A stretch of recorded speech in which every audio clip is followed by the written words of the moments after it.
Your battery is also about to die. Yes, guys, recording is started now. Okay, so let us say if we have a server and we need to check that whether the server has terminal. Okay.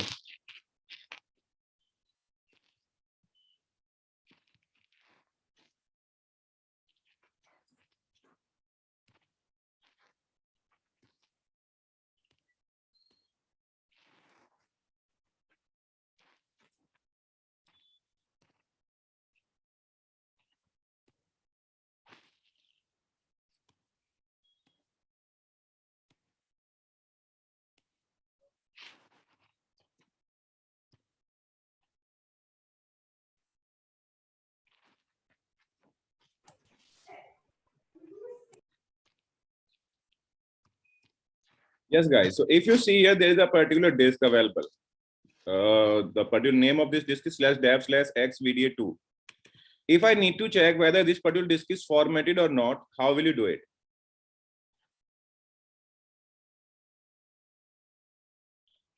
fdix command.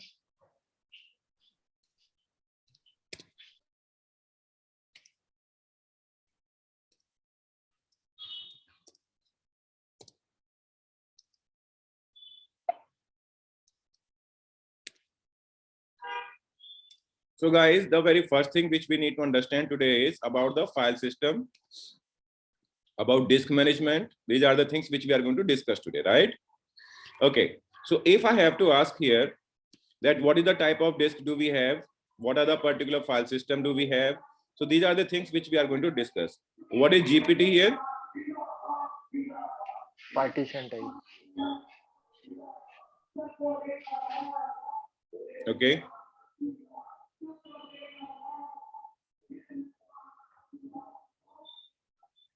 Guys, just give me a minute. Give me a minute.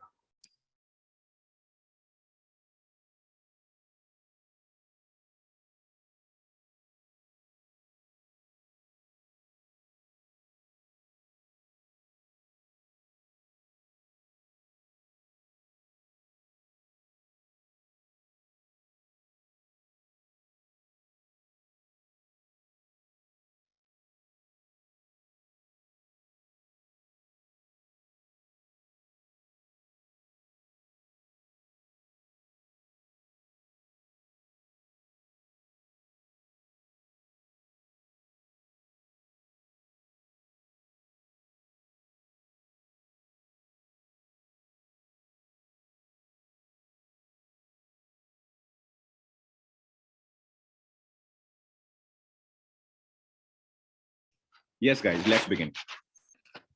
So guys, first of all, we need to check that how many disks are associated. There are a couple of commands in order to check these things. That's what we are going to discuss today. The very first command in order to check the disk availability, the command name is fdisk -l. So this command fdisk will print the list of available disk on this particular server. For example, currently we have disk available. The disk name is dev xvda. This shows the particular size of that particular disk. This particular shows the amount of size in bytes, and this shows like number of sectors, right? Moreover, units. So there are different measurement units we have. First of all, 1 into 512 equal to this many bytes. So like you can figure out that how many sectors are available. So this particular value is calculated like this. If we if we pick one sector and multiply by 512 bytes, so that will become these many bytes here, right? So it means this is a particular like logical calculation that how the sectors are calculated, right? Moreover, sector size, logical and physical. So the logical and physical size of these sectors are going to be 512 bytes, right? IO size minimal and optimal. This is going to be like whenever we are going to calculate like the particular IOPS, like input output per second. So that will be calculated based on 512 bytes per sector. Like how many sectors are going to be read per second on this particular disk. Like disk label type is going to be GTP and disk identifier is going to be, this is UUID, like universal unique identifier is going to be this for this particular attached disk. Right, guys? Now, when we talk about this particular device, so this device has two partitions. The very first partition is of 1 MB. This is for BIOS boot device, right? This is not accessible to us. This is used by system itself. And the second partition we have here for 10 GB. This is Linux file system. Any questions so far, guys?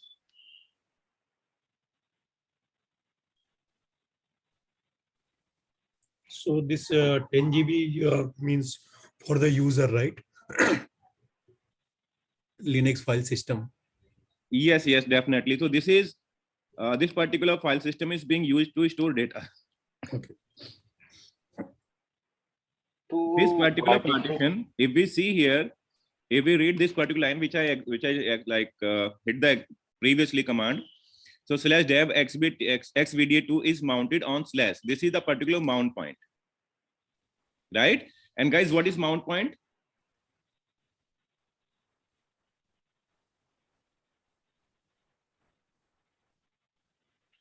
What is a parent directory, sir? Okay, rather than calling it parent directory, we can consider it like in Windows operating system, as we have different drive letters like drive C, D drive, E drive, F drive, right? In the same way, we have mount points here. So these mount points are basically entry point to access these particular storage. We directly cannot access any device. So we need to have one entry point. We need to have some sort of configuration. We need to have some entry point, or like the way to access this particular device. We need to have a sort of gate in order to enter this particular device. And after entering into it, we can store some data over here, right? So that particular is known as mount point here. Okay. One more thing. My question is, yes, please go ahead. am I audible, sir? Yes, you are audible. So these, as you are showing, there are two partitions. So these are on the server or extra attached drives? So this is one disk. If you see here, the particular size of this, there is only one disk slash dev slash xvda, right? Yes, sir. Within this particular disk, there are two partitions created. Okay. Right? Okay, Right. so this particular question will be for beginner, those guys who are just doing an entry into this particular field. So there could be a question in interview like how many partitions can be created on a disk. So any input, guys, here? How many partitions can be created? 4. Sir, MBR, I think 26. 4 primary partitions. Okay, partition, yes. 4 primary, 4 MBR.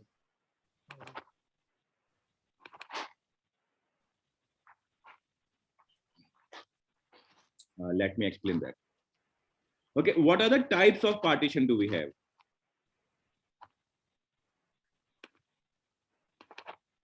Two types, sir. GPT MBR. Primary and secondary.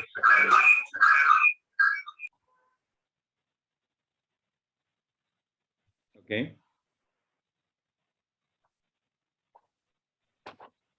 What is happening with this today?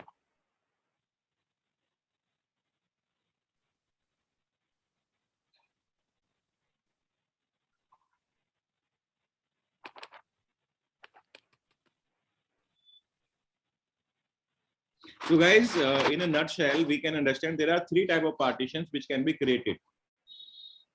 The very first type of partition is known as primary partition, right? Second is extended, and third one is known as logical.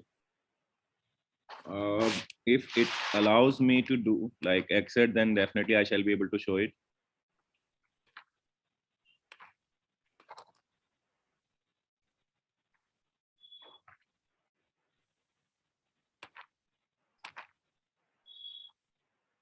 I hope that there is some problem with this particular tool.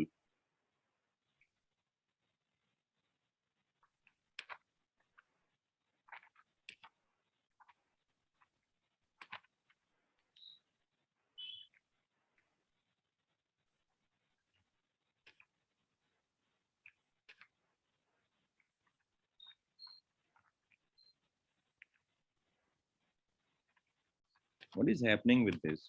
This is really weird.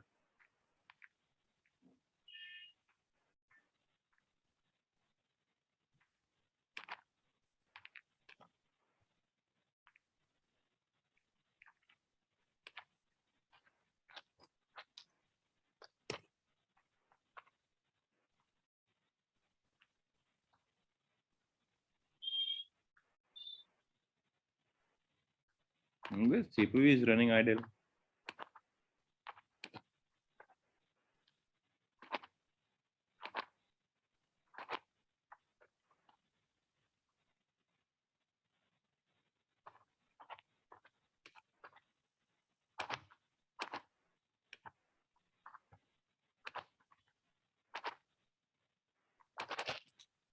Okay, guys, finally we are here.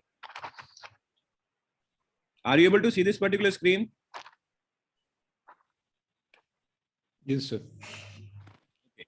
So primarily, we need to understand this particular thing. We can create 4 primary partitions here. This is a complete disk, and out of this we can create 4 primary partitions.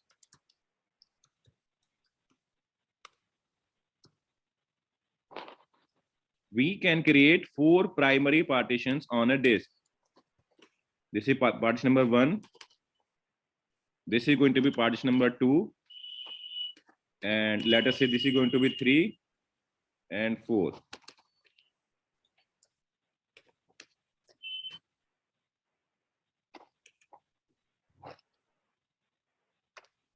Right, 1, 2, 3, 4. So guys, these are the 4 partitions which we can create on this particular disk. But what if we need to create more partitions? The particular requirement is not sufficed. Requirement is not fulfilled with 4 partitions only. So what we are going to do here?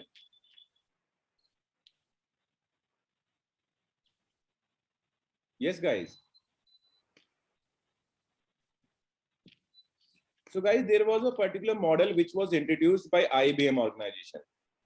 And as per that model, what can be done here is, so rather than creating these 4 partitions as primary, what we can do here is, so we can create like primary 1, 2, and 3. These 3 partitions we will create as primary, and remaining size of disk can be utilized as extended partition. For example, the particular total size of this disk is, let us say this is 1 TB. This size of this entire disk is 1 terabyte, right? The size of entire disk is 1 terabyte. For example, the first partition which I created, that is of, let us say 10 GB. This is for root file system. The second partition is of, let us say 50 GB. This is for home. Let us say this is of 50 GB. And third partition we have created for data. Maybe like we have selected 100 GB disk for it. So the total disk space which we have utilized is 100 plus 50 plus 10 equal to 160 GB. Still we have a lot of disk space available, right? Still we have a lot of disk space available. So how we are going to consume that? So guys, what we are going to do here is we are going to create one partition, and that will be known as extended like partition.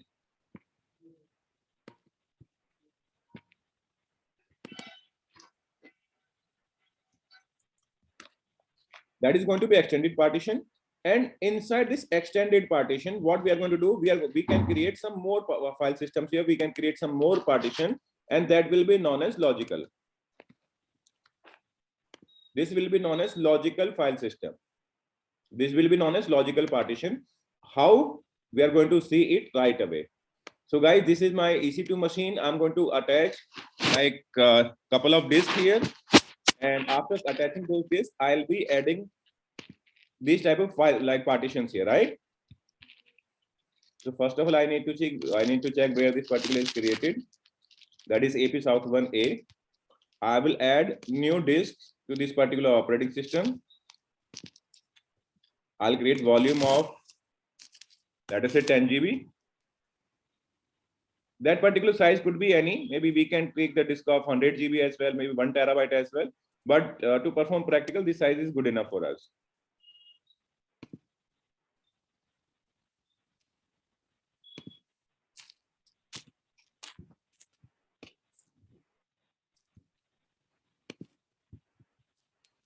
Another, we are going to take off 15 GB.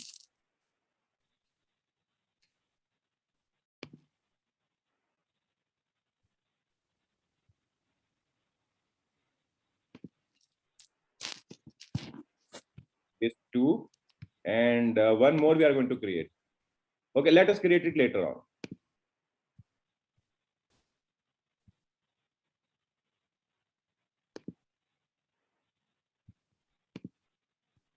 So guys, I will have to attach this particular disk to that machine which is running. How do I do it? I'll go here in order to perform this sort of practical. So you will create volume, you will select volume, you will go to actions, and then after there is an option known as attach volume. This instance is already running here. Name could be any. Just read this particular line, read this particular message. That's the particular name which is visible here. So guys, as I told you earlier as well, all the disks and all the partitions will be available under /dev section only, right? All block devices, because what is hard disk? That is a block device, right? And I told you all the block devices will be found under /dev only, right?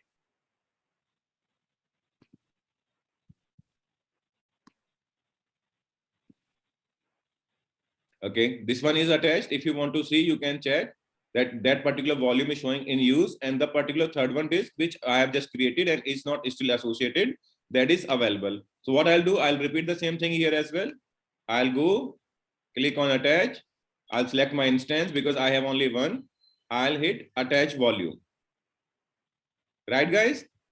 Now let us go to terminal and let us see it here.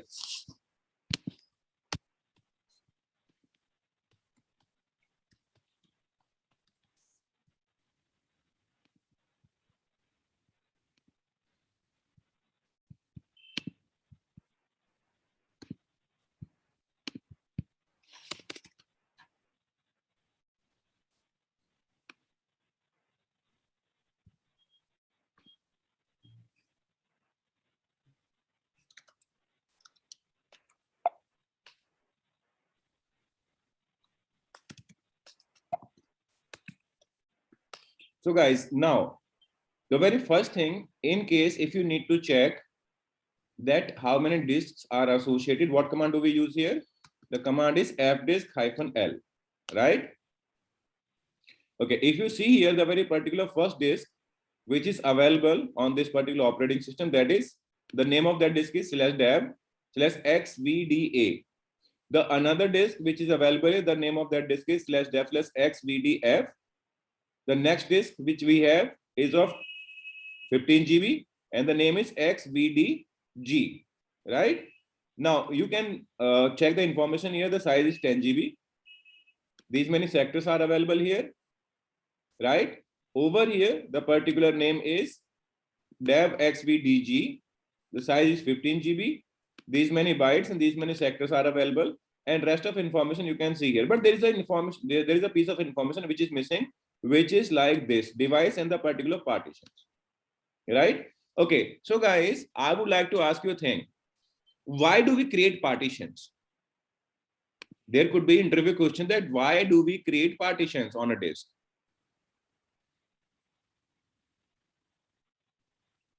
Yes, guys, why do we create partitions on a disk?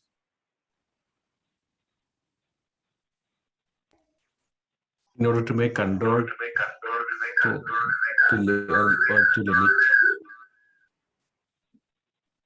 Okay, any other one?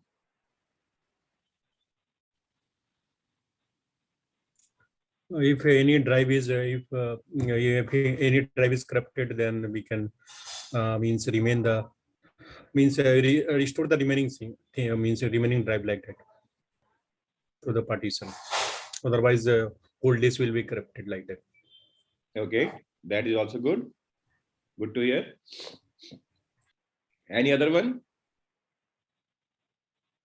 Sir, also when we need to format our OS, sir, in that case our main disk will get formatted only. Okay. So, first of all, guys, tell me a thing. If I ask you, what is the maximum size of disk, or what is the maximum like parameter, or the you can call like we know about bit, byte, MB, GB, TB, PB. So, what is the maximum unit of data storage?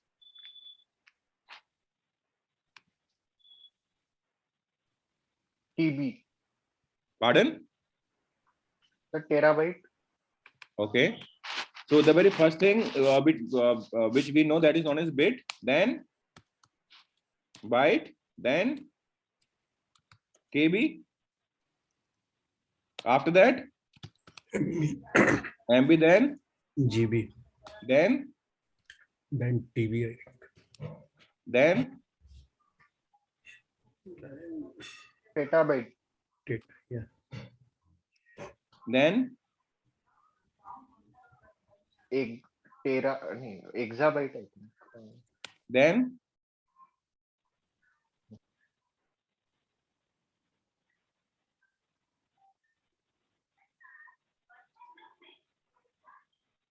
what next? Zeta. YB, then ZB. Guys, have you seen a particular movie known as Robot? Rajnikant starrer. Yes, sir. If you might recall the particular statement of Chitti, speed 1 terahertz, memory 1 zettabyte. Remember? Yes, sir. Is there anyone who can recall that statement?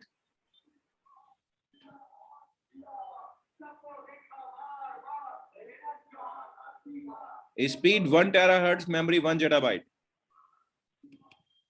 So this was the unit which that robot hold that moment, 1 zettabyte, right?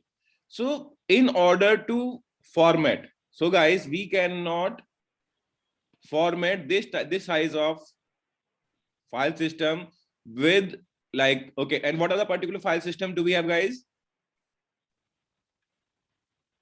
What are the file system do we have? And what is the file system?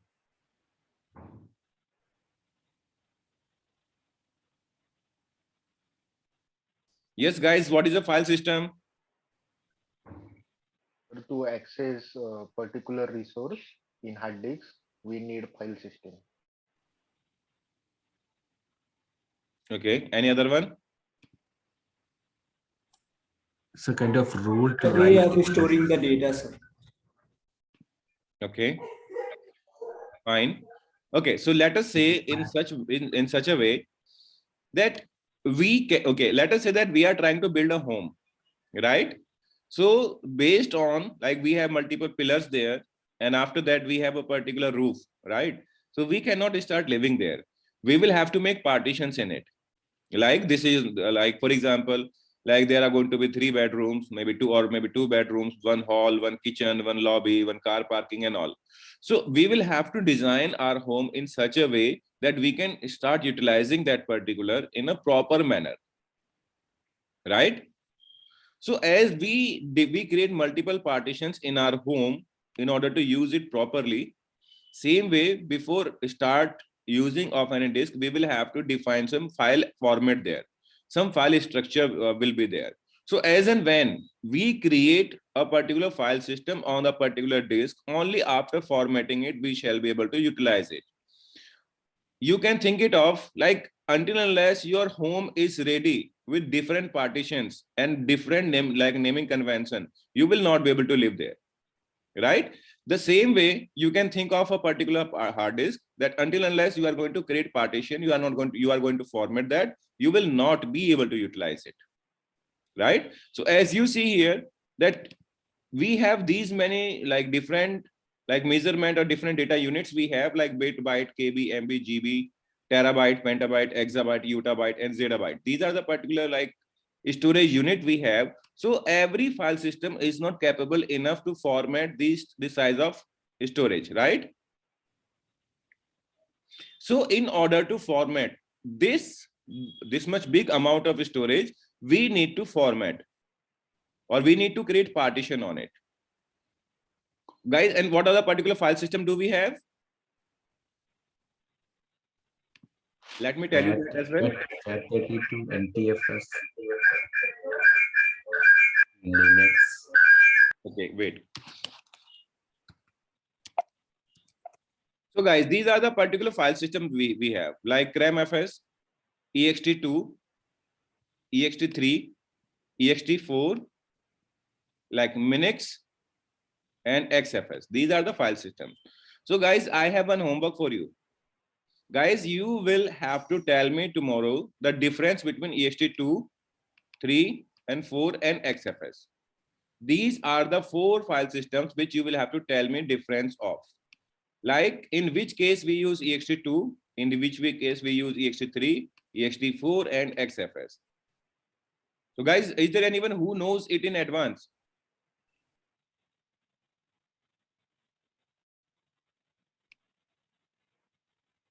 Sir, I think we use XFS for default file system. Well, rather than calling it a default file system, so if you talk about RHEL6 or RHEL5 till the time, that used to be XF like ext4, but if you talk about RHEL7 and 8, or maybe Ubuntu 17 or maybe 18 or 20, then XFS is the default file system there. Sir, in LVM, we can't reduce XFS file system. So XFS cannot be reduced anywhere.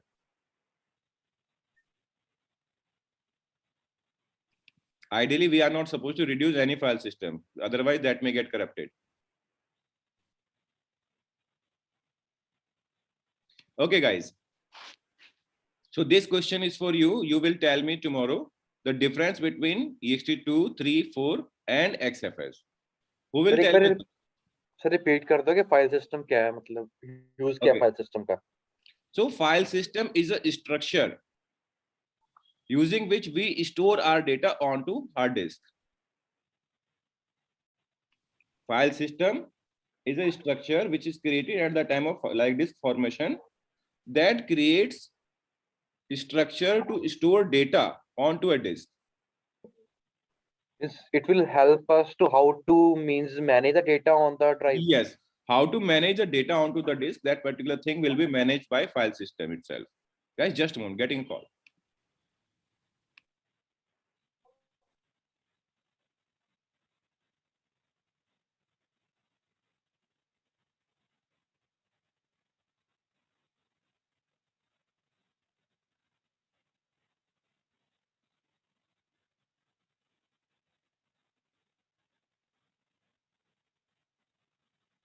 Okay. Yes, guys. So we are just talking here that whenever we format a particular disk, that creates a structure on disk using which we can store our file, right? Now, when we talk about that ext2 was the initial one, then after some improvisation was done, then ext3 was introduced. As of now, most of Linux operating system are running either with ext4 file system or with XFS. So tomorrow you guys will tell me the difference between ext2, 3, 4, and XFS. Like if someone is going to ask you like which file system to use in which use case, so you will tell me that tomorrow, right? Who will tell me that? Any nomination for it?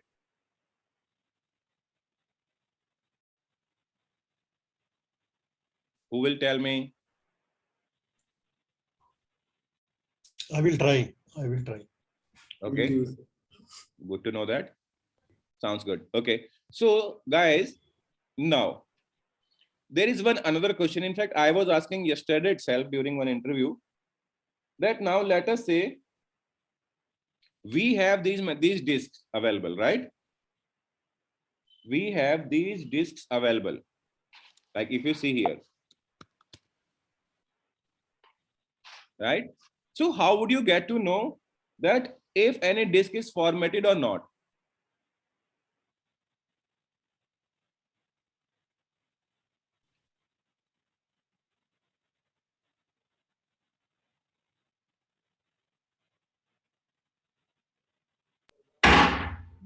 No device name.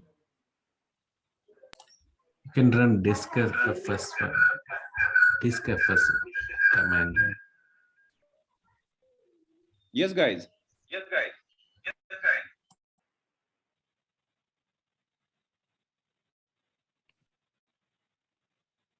We have these three disks available: XVDA, XVDF, and XVDG. So if you have to tell me that if this particular disk is formatted or not, how will you tell me? How will you get to know? Sir, fdix and then dix. What do I need to do? fdix command, sir. To Okay, fdisk, then dev xd the device name.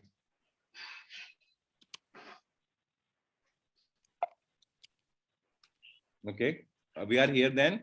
Okay, forget about that. So let me come on to it. So guys, first of all, we need to see, welcome to fdisk utility. This is the particular version of utility which we are using.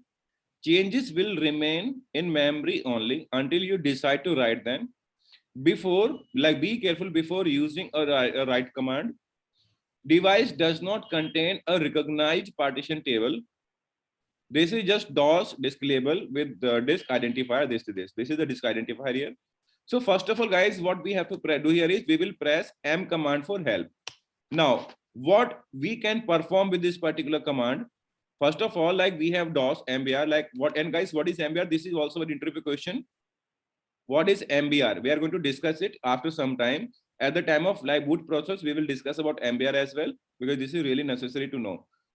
We can define like MBR, like master boot record. There are a couple of options here like A, B, C. Like we can press these options where we define this M command. We could have defined A, B, and C. Like these could have helped us like toggle a bootable disk flag. Then after, edit nested BSD disk label, toggle the DOS compatibility flag. So guys, if you remember, okay, let me come out. So we can press C.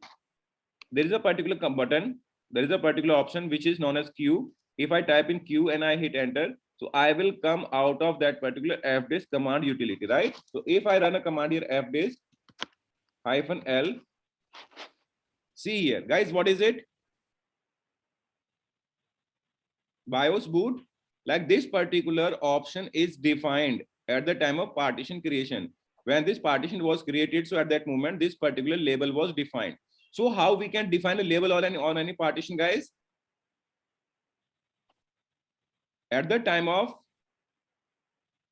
disk partition creation, we can define a tag here. We can define a particular tag on any partition. Like if we define a type as A, so A will be used to define a particular bootable flag, right? Okay, then after we talk about D. So if there is existing partition, we would like to delete that. We can press D after that, the partition number, and we can do that. Then after, if we type in capital F, a list free under like unpartitioned space, right? Then after L, list down non-partition type. So guys, for example, if you are not aware of that how many type of partitions or how many partition level we can have here, so that will also be listed down by this particular L option here. N for add a new partition, like this is a complete disk which we are going to use here. If you see here, so this is the complete disk which we are going to use. There is no partition created so far. What would be done here is, what would happen? I can create multiple partitions here, right? So that's what we are going to do. So N for creating new partition, P for print partition table. For example, if you want to know that if there is any existing partition, then definitely guys, you will be able to figure it out. No partition is available. That's why there is no information. Then after, if you try to change the type of any partition, you can do that. Verify partition table with -V option. I print information about a partition. Obviously, M, like this menu, this particular piece of information will be printed by M option here. U, like change display entries unit, extra functionality, experts only. So if you are an expert and you would like to perform some extra like options, actually you would like to perform some extra stuff, then you can use this particular option here, right? For now, what we are going to do here is, so guys, we are going to create a new partition. So I will type here N. Now, see guys, this is going to tell me that what I can perform. Like P, I will have to define a type of partition. If you remember here, I was telling you that we can create four primary partition, 1, 2, 3, and 4. We can create maximum four primary partition. But if we want to create additional partition here, so like the particular fourth partition, I will have to declare as extended. And if I create is at extended, after that, I shall be able to create 11 more partitions here.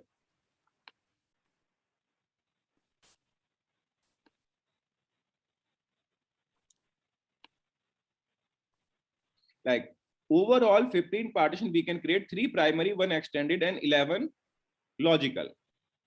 Are we clear with this? This is as per the IBM disk partition module. This is based on IBM disk partition module that we can create 3 primary, 1 extended, and 11 logical partitions. Are we clear with this number? Sir, what is the use of partition? So partitions, as I was telling you that let us say if we have 1 terabyte disk and we cannot use that particular disk as a whole, we would like to have different logical boundaries between that. So as I gave example of home, for example, like we have 500 square yard space, so we call it home, but there are different names of the particular locations, like this is bedroom, this is guest room, this is lobby, this is drawing room, right? This is hall, this is kitchen, so on and so forth, right? Just, and maybe like you might have a scrap room in your home, right? So as we give a different name, as we have different partition, different portions in our home in order to keep different type of data, that is why we like to have different partitions in a single disk to keep different type of data. One more use case can be here. For example, we are going to store some images. Maybe you are running a website and over there you can take example of Facebook, maybe Instagram, right? So a lot of pictures are posted every day there. So rather than keeping configuration files, video libraries, images, GIF files onto the same location, what we can do is we can create separate location to store separate type of files. All right. We can store separate type of data in separate type of files. That is why we create separate different partitions here. So I guess that we are clear so far. Like we can create 4 free partitions. We have 0 primary and 0 extended is created yet. Moreover, extended container for logical partition. So first of all, I would like to create primary. Now it will ask me the partition number. So guys, obviously as we have limit from 1 to 4, default is going to be 1. So I would like to press 1 here. Like partition number I'm going to create. It is going to ask me like first sector. So it will begin from here. This is going to be the particular first sector of this particular partition 2048. Then after the particular size. So how you can define, like either you can specify size in sectors, like how many sectors you would like to have. Moreover, you can define size in KB, MB, GB, TB, and in PB, right? What do I guys? What do I need to define here? GB, sir.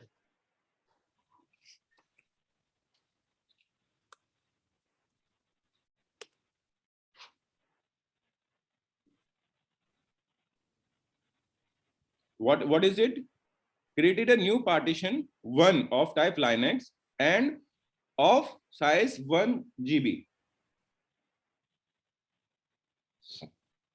I typed in L here, L for list of different partition. So guys, you will get to know like if it is empty, like FAT 12, FAT 16, AIX, and different type of partitions are going to be here. Moreover, if you see here, there is a particular number 83 that is of Linux. Right, guys? By default, the type of this particular partition is Linux and number is 83. So, for example, if you have a plan to utilize this particular partition as LVM, so guys, you will have to use a different label here that will be 8E. Guys, if you remember when we were seeing the particular like help menu, so there was a particular option to change a label of a partition, right?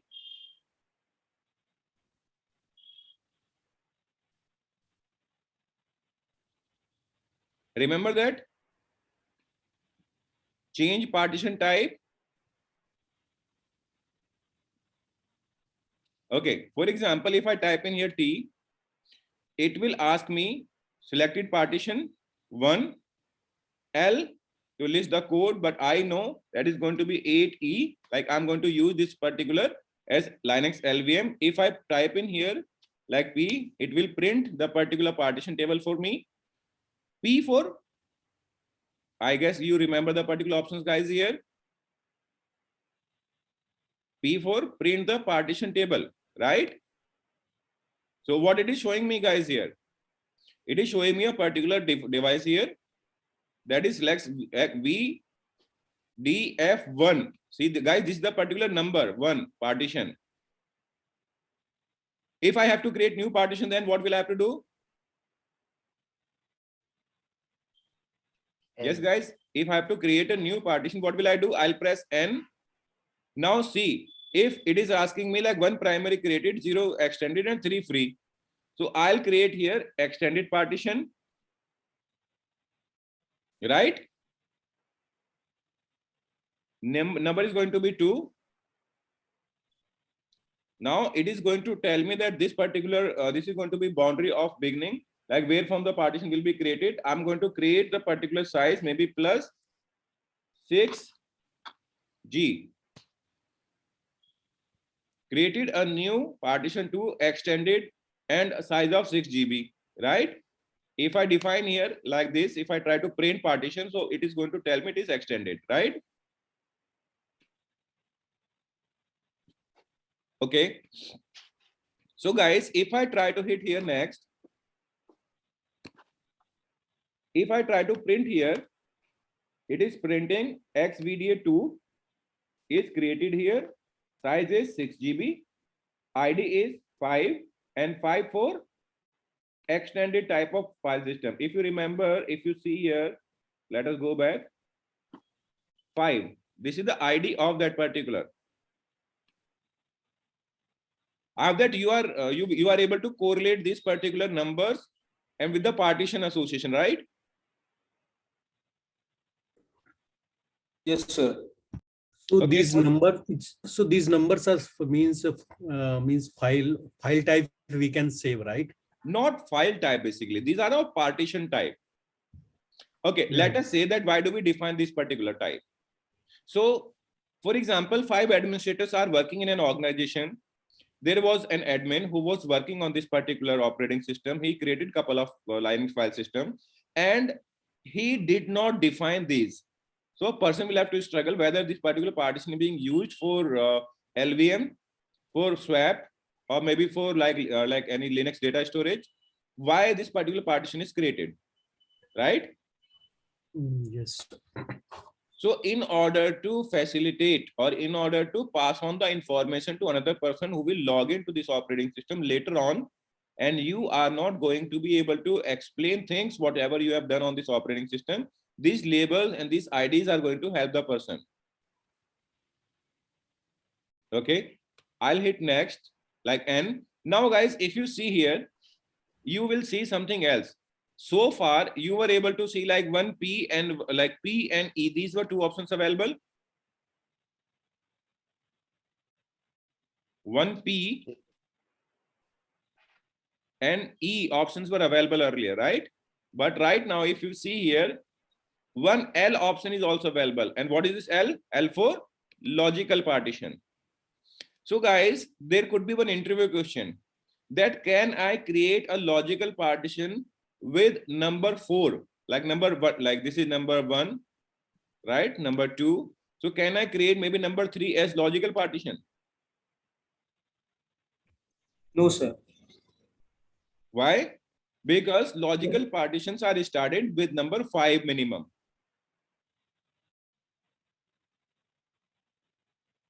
Right, guys?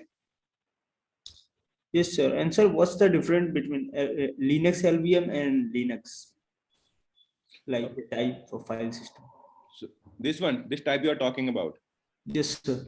For example, if we have a plan to use this particular disk, and we are not going to use this particular disk as LVM, right? So this will be used just like a normal partition that will be formatted and mounted on a particular mount point. But if you talk about LVM, so LVM can be resized. Resized means it can be increased or reduced. We will come on to LVM, but for now, I hope that we are clear that what is primary, what is logical, and what is extended file system. So guys, this could be another interview question. Can I create a logical partition without creating extended one? No, sir. I'll repeat the question once again. Can we create a logical partition without creating extended partition? No, sir, not possible because Not we possible, generally right? Because extended partition is going to hold the information of all logical partitions. If you see till that time extended was not available, so the option of creation of logical partition was not available, right? One Yes, more sir. thing, see it here. I'll type in here L. So if you see what is the particular piece of information is available, that we can create logical partition within the boundary of extended partition only. See, this is the particular number for beginning, and this is the ending, right?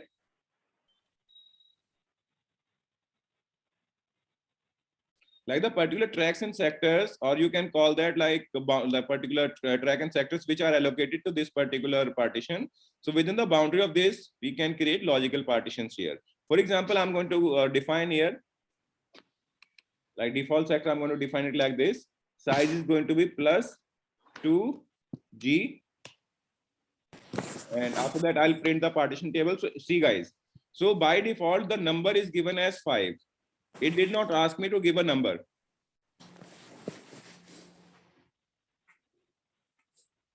And why did it not ask? Because Linux operating system knows it well that if we are going to create a particular partition and that is going to be logical, so the number will begin with 5 only. Are we clear so far?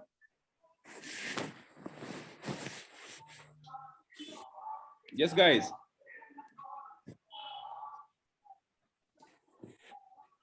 So can you explain that start and end columns?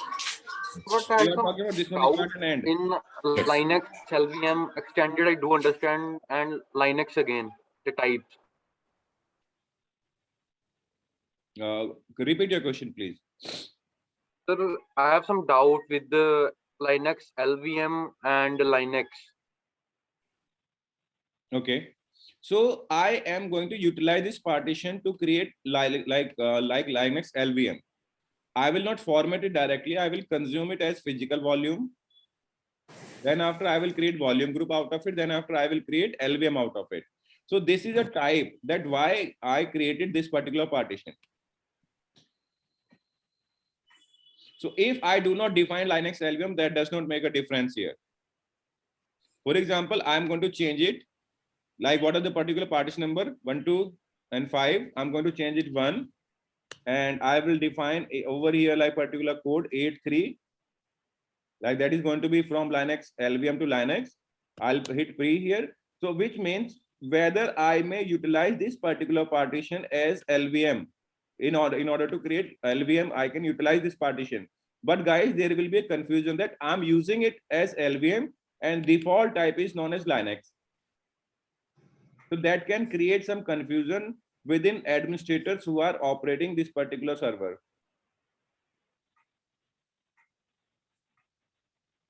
This is just to notify other Linux administrators who are supposed to work on this particular operating system. Otherwise, it does not make a difference. How? For example, I have a plan to utilize this partition as a swap, right? I can utilize it as a swap, but there is no need to define that particular partition ID here. Even without a specified Linux ID, I can utilize this disk as based on my need. This particular has nothing to do with the actual utilization of this partition. This is just for nomenclature, or you can call that this is just to notify other administrators that what is purpose of this partition creation. But how it is clear from the Linux the purpose of this partition? Come again, what did you say?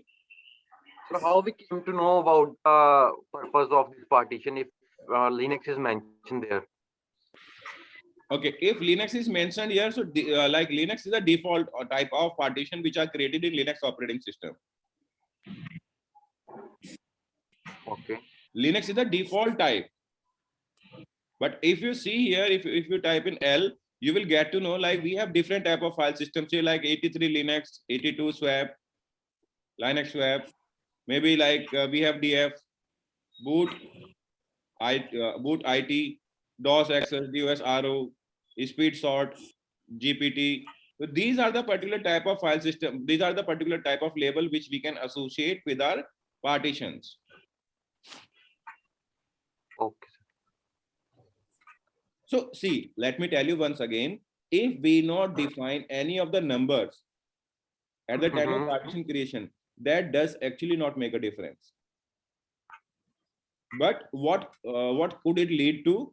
So it could lead to a confusion. Okay, that this is also Linux and this is also Linux. But for example, I'm going to consume this as data partition and I'm going to create one LVM out of it. But I did not define the type of this particular partition here. So that may lead to some confusion. Otherwise, it is not going to impact on the utilization factor. Okay, these are just labels. These are just labels. Okay. For example, If some partition is like used for LVM, so then we can use the label of LVM. Yes. For example, this particular operating system is running over here. Instance ID is this. I have defined a name. For example, what if I change this particular name to Windows? So still operating system is going to remain same. But what do we see here? This shows Windows, but if I log in here, so it shows Linux, which means this is just creating some confusion, nothing else. End of the day, the particular working functionality of this operating system is not going to be impacted anyhow. Okay. That is it. Okay, sir. Okay, so now if I type in here W means save and quit, like write and quit. So the partition table has been altered, calling IOCTL to reread partition table, syncing disk. If I run a command here, fdisk -L, you will see something else. So guys, if you see here this particular disk /dev xvdf, earlier it was not showing this type of information, but right now it is available, right?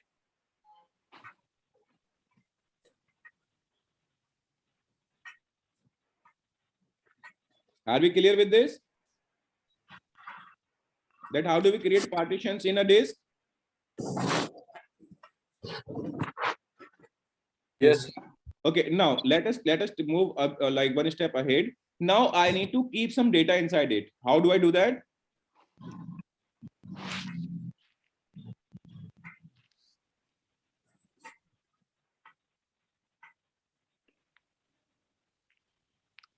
So guys, keep this thing in mind. In order to store data, first of all, I like to format it. And guys, one question was there that how do I know that this is already formatted or not? So let me format it first. The command is mkfs .ext4 or whatever file system I want. After that, I'll define the particular name of this disk. Right?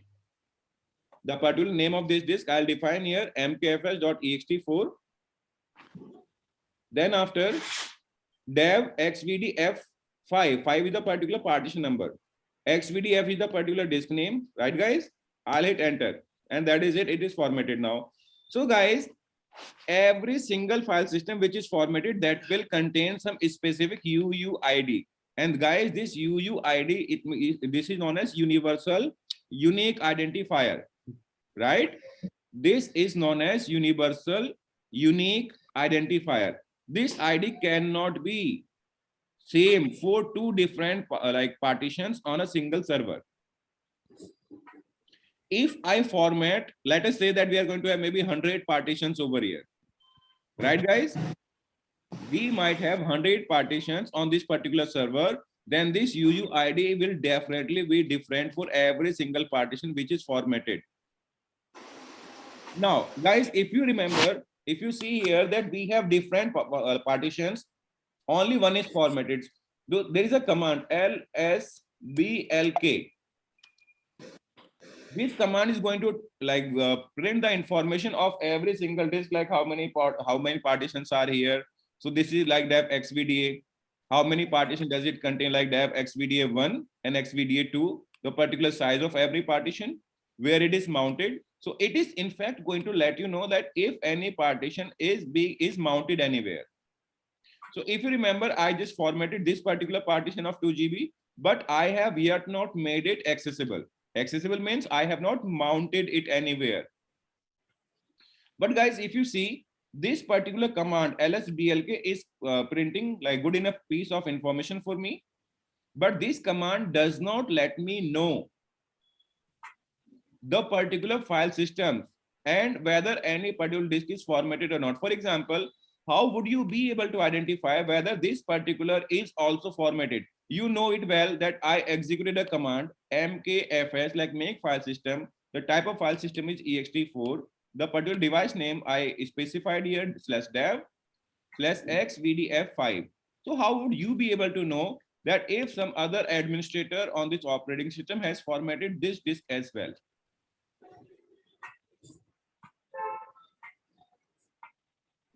Yes, guys, is there any way out of it?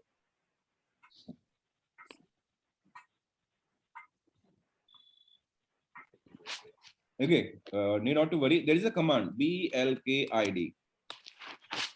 So guys, blkid command will bring information of only formatted file system. So guys, if you see a dev xvda2, this has one UUID, right? Right, guys? xvda1 has one UUID, right? Moreover, xvda5 has UUID. Moreover, this is showing the particular XFS type. This is showing ext4 type. Right, guys? So I hope the difference is clear that if we run blkid command, although the particular file systems are also available here, we can see like xvdf1 and 2, these are also available. But if you see, blkid command is printing only those file systems, only those partitions which are formatted. So guys, now will you be able to answer the question? Yes, sir. Yes, sir. I hope that the particular difference between blkid command and like lsblk command is clear. Yes, sir. Okay, let us move ahead. So guys, now if you see mount point, so mount point means like we need to make this particular partition accessible. If I want to put some data inside it, how will I do it? So guys, first of all, I will have to create a folder on this particular server. And for example, I would like to create a folder known as image, mkdir/image. This is a particular folder. This is a particular folder which we are going to create, right? And now I want that this particular partition should be accessible via this particular location /image. What will I do here is, so guys, I'm going to run a command mount, right? I will specify the particular device location. Device means the particular disk location, or you can call that the particular partition location. What is the location here? /dev/xvdf5. What is this 5, guys? This is the number of that partition. Okay. then slash image, because I will have to define this image location in order to access, because whenever I need to copy some data inside this particular hard disk, I will be accessing via this particular location, right?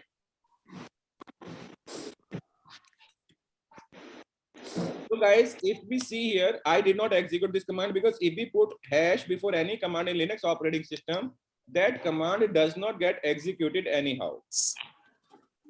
Right, guys? Okay. So now this particular slash image location is also not available here. So if I run this particular command now, if I uncommand this, I hate it, then you will get to know that there is a particular extra file system available right now on this particular operating system. This is the particular name /dev/xvdf5.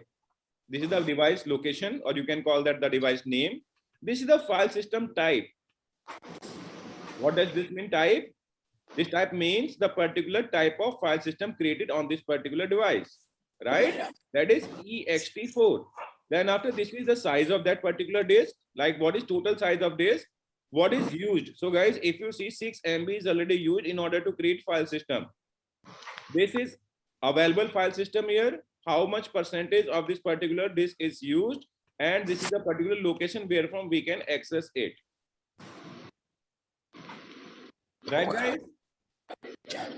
But if I reboot this operating system, okay, let us do one thing. Let us go inside it.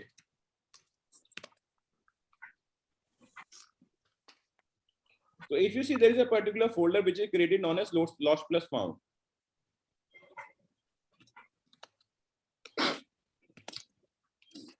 There is no data there is no data available, right?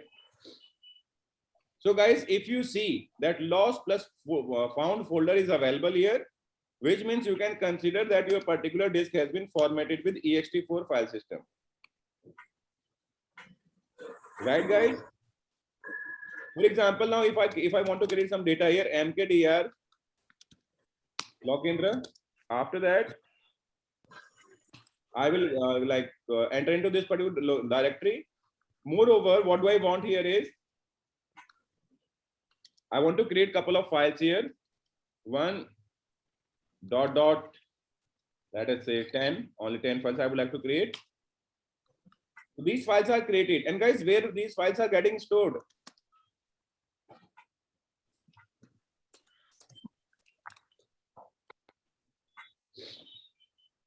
Yes, guys, where these files are getting stored? In the XVDF5. In this particular disk, these files are getting stored. But if I have to access these files, then I will have to go via this particular location. Right, guys? Because Linux operating system does not allow us to access any hard disk directly. Are we clear with this? So we can also use mount point. Sir, we have one directory in root home directory, sir. Come again, what did you say? We have one directory in the root home directory, sir, mount with the name of mount. We could also mount over That there. MNT one. Yes, MNT. sir. See, like MNT for temporary mounting, but when we are talking about that, we will need this particular location to access the data for long term. So in that case, guys, definitely we will have to create another folder, and obviously a sensible name we will have to give. Right, guys? Yes, sir. So why did I give a particular name? Image. So image is such a sensible name, like anyone who is working on this particular operating system will be able to identify that the particular folder is being used in order to store some sort of images. Right, guys? Okay. So guys, let us unmount it. Unmount means I am going to make this particular folder inaccessible. Okay, what does it mean? Any idea, guys? Sometimes when Linux admins start working on the operating system, so they forget that they are trying to unmount the particular folder which they are already sitting in. This is just like that you are sitting on the same branch in which you are trying to cut. You might have seen couple of videos on Facebook or maybe on other social media platform where a person is cutting the same branch of tree where the person is sitting, right? What would happen if the person is successful in cutting the branch? The person would fall down, right? Linux operating system is really smart enough, so it will not allow you to perform so. If I try to hit this command, so it is showing that this is already mounted, but still if I want to unmount it, then there is a particular option known as lazy mounting. Just define a command umount -l, L for lazy mounting, /image. Hit this particular command, then it will not show this particular error here, and it will unmount. It will unmount the particular folder or the particular mount point for you. If you hit the command again, you will see that particular location image has gone. That is no more accessible. Right, guys? Sir, can you type ls? Okay, it is showing. Because still I was in the directory only. That's why I was able to access. Now, if I log out from the directory and I log in again, I will not be able to find anything there. I hope now the picture is clear. Are we clear with this thing, guys? Yes, sir. Yes, sir. Okay. So guys, one more thing I would like to tell you, that if due to any reason, if this particular server is rebooted, for example, I'm going to mount it again, mount/dev xvdf 5/image. If I mount it and if due to any reason, if my server is rebooted, then this particular location will be unmounted again. Right, guys? If I reboot my operating system, then this particular location will be unmounted again. Now, what is supposed to be done in that particular case, guys? There is a particular file available on this operating system that is known as fstab. That is really, really helpful, guys. We need to understand this particular thing. So, guys, the file name is fstab. And what does fstab stands for? File system table. What is the meaning of fstab, guys?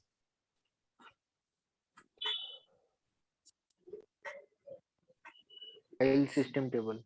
Right. So guys, right now that I guess we all are aware of this yum command. Why do we use it? Well, last time we were playing around it.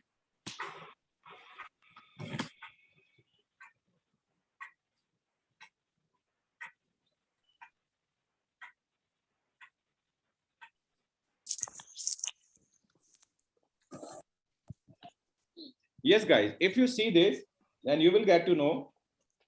First of all, you will get to know that it is a file system table created by Anaconda. So guys, this is a very interesting thing. What is Anaconda?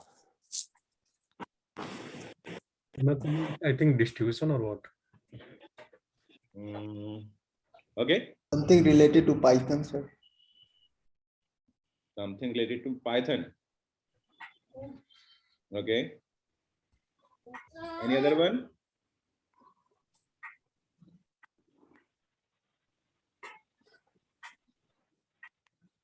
Guys, any other one?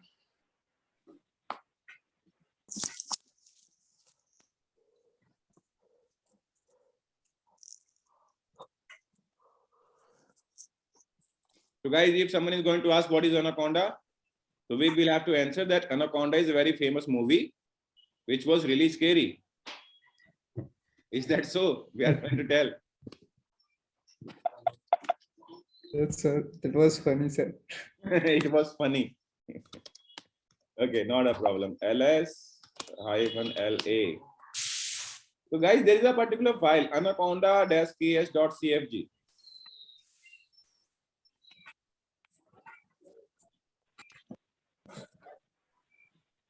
Okay.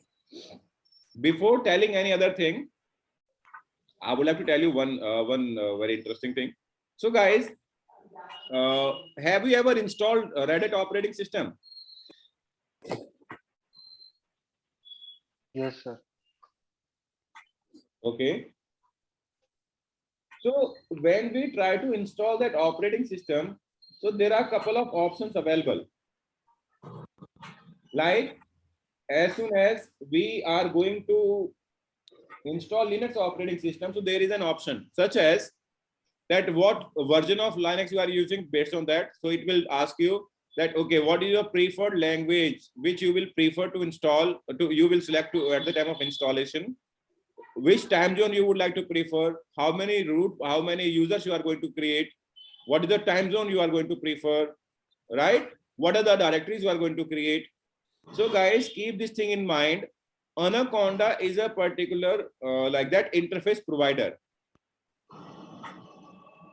Anaconda is installer assistant. The particular interface which you get at the time of like once you insert your CD, your DVD, or maybe pen drive, once you insert, like you can call it like bootable pen drive. So guys, whenever you are going to install your Linux operating system in GUI mode, GUI means graphical user interface mode, whenever you are going to install Linux operating system, so the particular interface that comes before you, that is provided with the help of Anaconda. So Anaconda is your installer manager. Clear with that? Otherwise, what you can do here is, you can, rather than performing that installation in GUI mode, you can work with the CLI mode, and you can opt this particular configuration file here.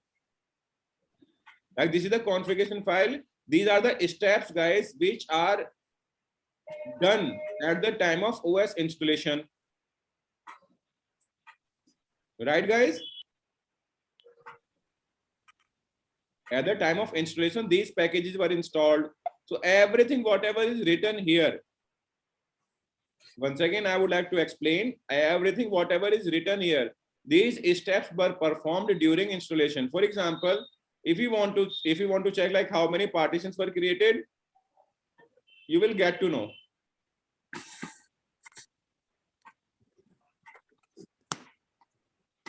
Like this is the particular configuration which is entered there at the time of defining your IP address. This is the entry which is available within your etc host, right?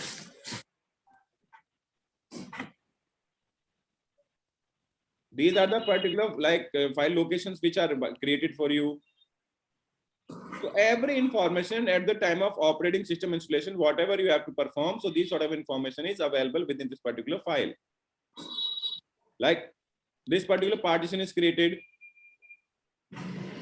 right, guys?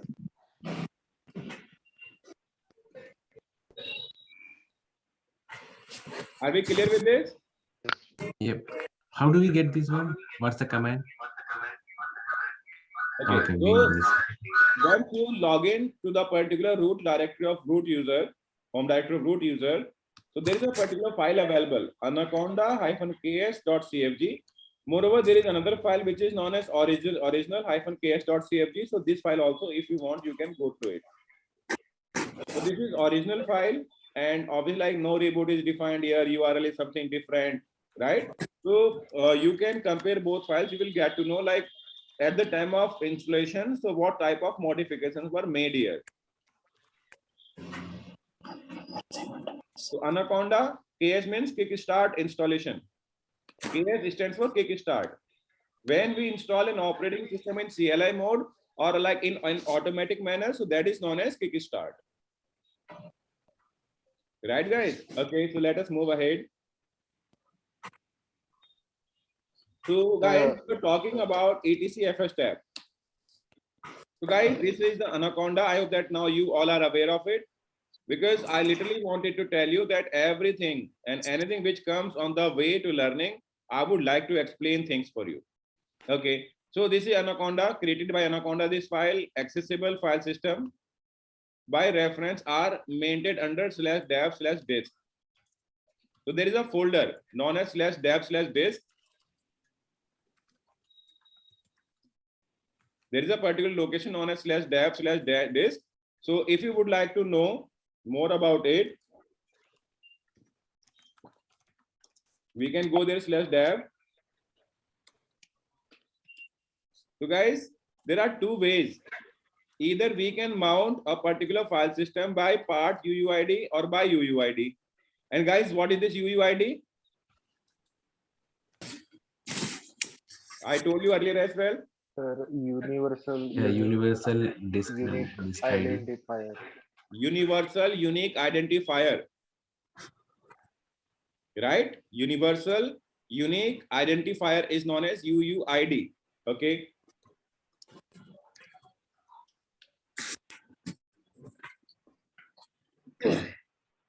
Okay, guys. So if you see here UUID, the particular ID name, this is the mount point. This is file system. Now this is known as default. And this is 00. So guys, what these entries are, these sort of questions are usually discussed during interview. Right, guys?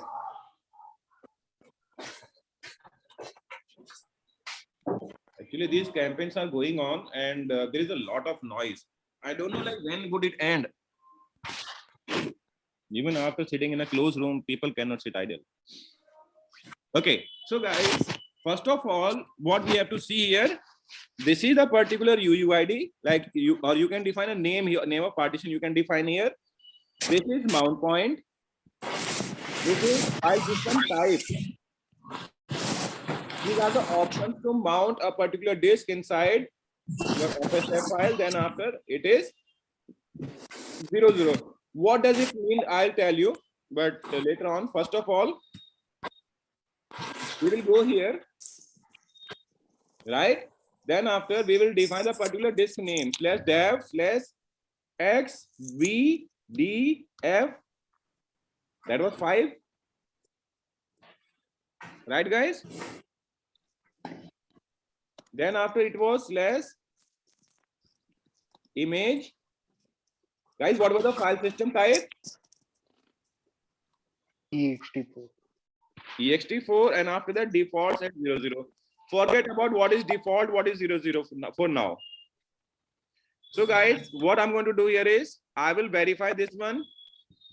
I will have to verify this one, because if this particular file get corrupted, then your system will not boot.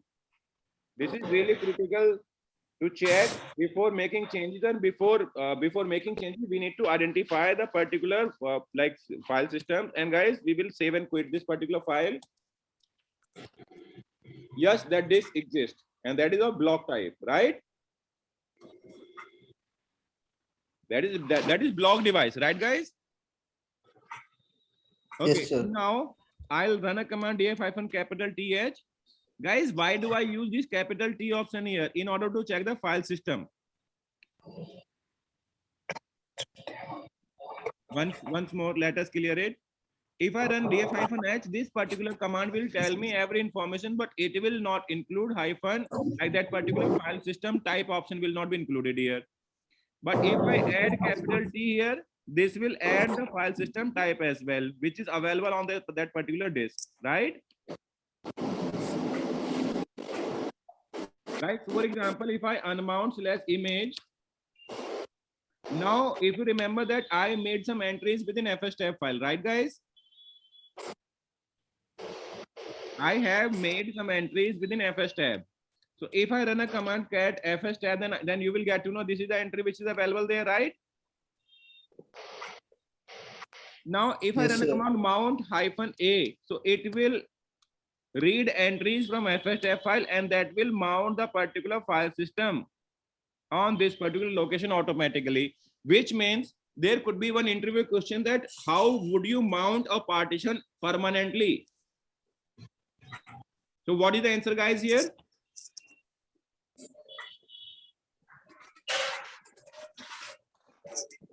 Yes, guys, what is the answer?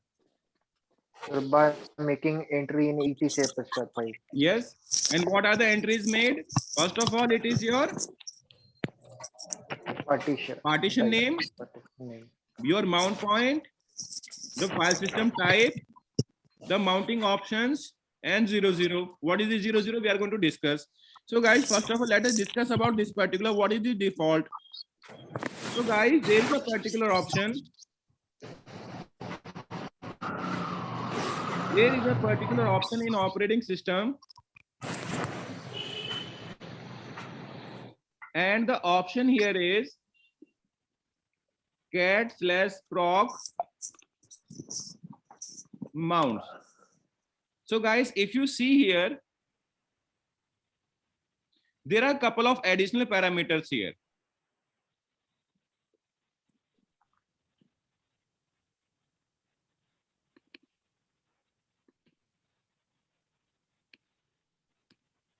Are you able to read this particular highlighted line?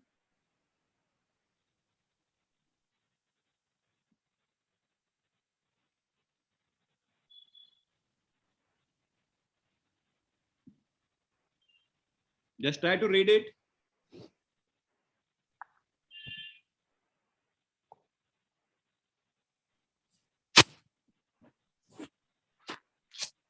Okay, let me explain. So guys, whenever we mount a particular file system, there are multiple attributes available. For example, if you want that no SU ID should be available on that particular file system, we can define that. If you want that no executable file should be kept on that particular file system, that could be defined here, right? So whatever sort of options you want, you can define, right? Comma separated value you can define there. For example, if you want to mount a particular disk in read-only mode, what you can do here is you can define just like this, defaults and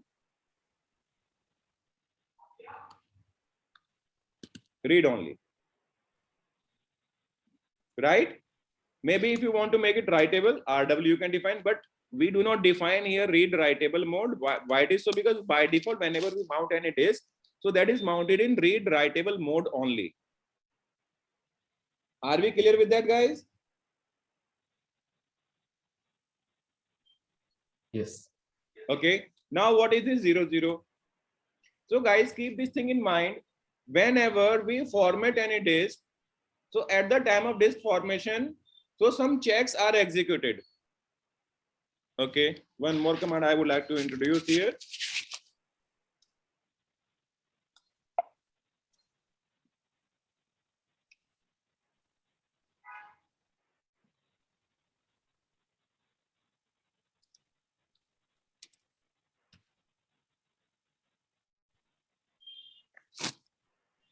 Okay, there is a command, guys, tune to fs-l/dev and this one xvdf5. So tune to fs is the particular command which we use in order to read the attribute of a particular file system. First of all, file system volume name, none, no name is defined here.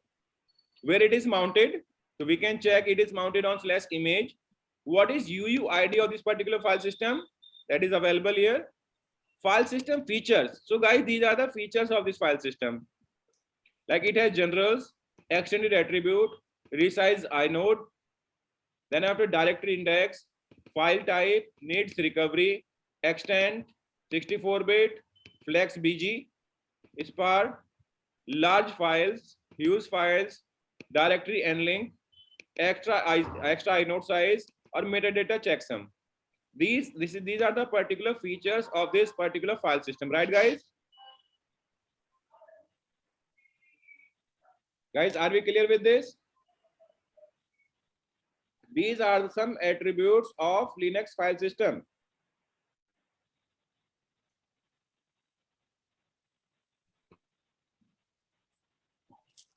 Okay, now if you see here, there is a particular option. Okay, let me tell you. Yes, mount count. Guys, what does it mean? Guys, what does it mean, mount count? Mounting point. Not actually, not mounting point. Okay, wait.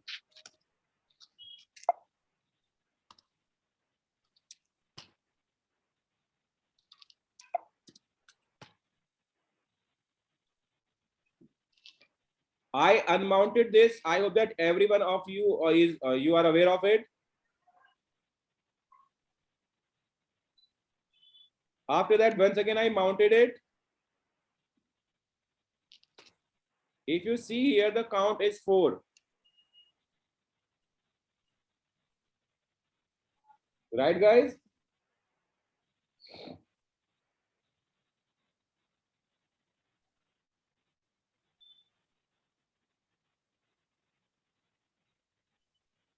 Okay, let me do it once again. You will understand automatically.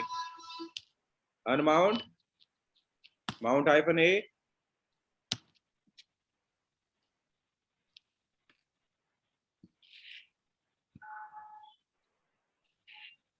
Right, guys?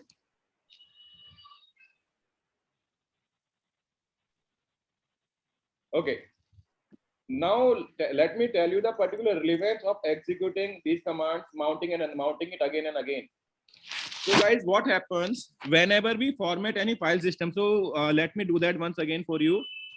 mkfs.ext4/dev xvdf1.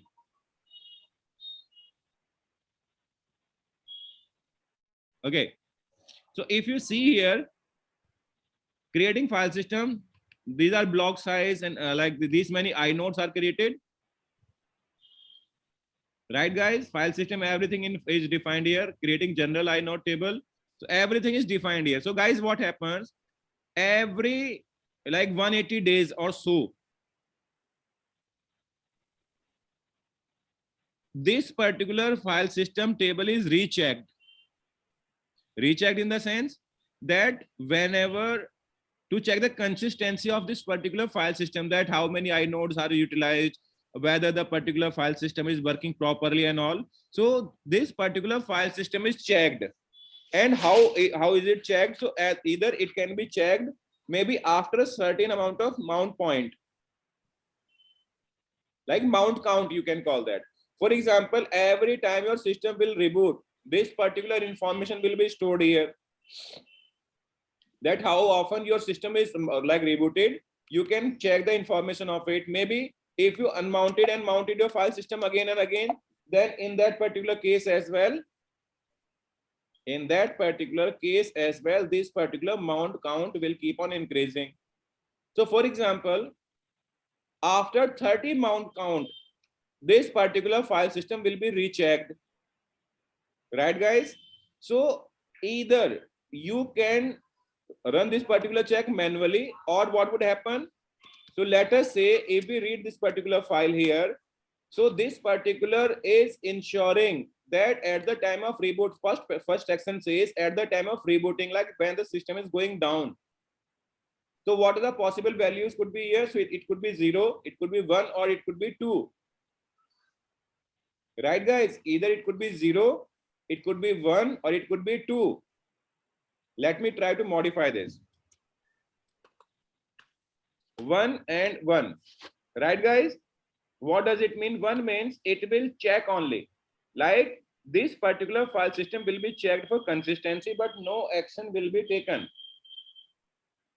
at the time of shutdown and at the time of start. Right, guys? Are we clear with this?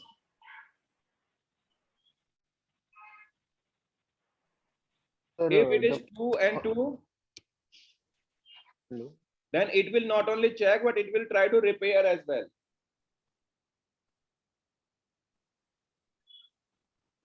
At the time of shutdown and at the time of startup.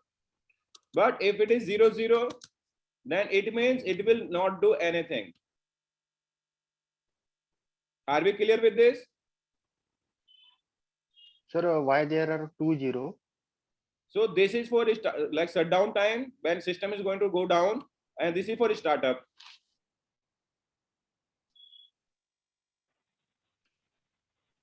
First 0 defines a particular shutdown behavior when system will shut down, and this is this particular 0 shows the like startup behavior.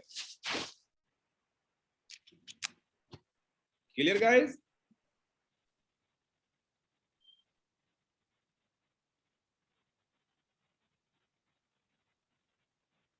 Just a moment, guys. Get coming back.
Yes, guys.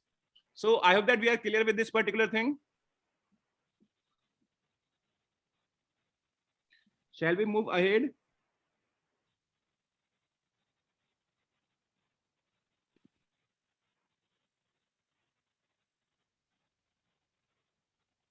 Yes, guys. Shall we move ahead?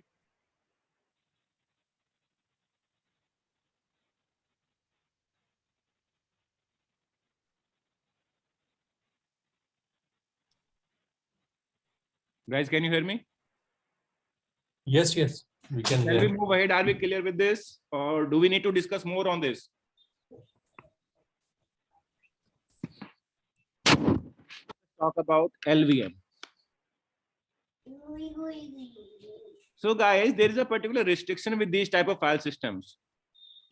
And the restriction here is that end of the day, whatever we want to do, we cannot increase or we cannot reduce the size of this particular file system, right?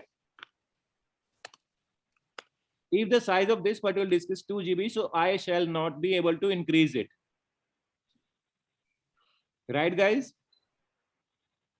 So if I want to have that facility available, that I can be able to increase or like reduce the size of this LVM as and when I want.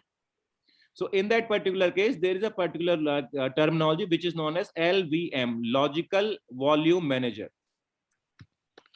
There are two things, guys. First of all is going to be logical partition, which we just created. So if you see here,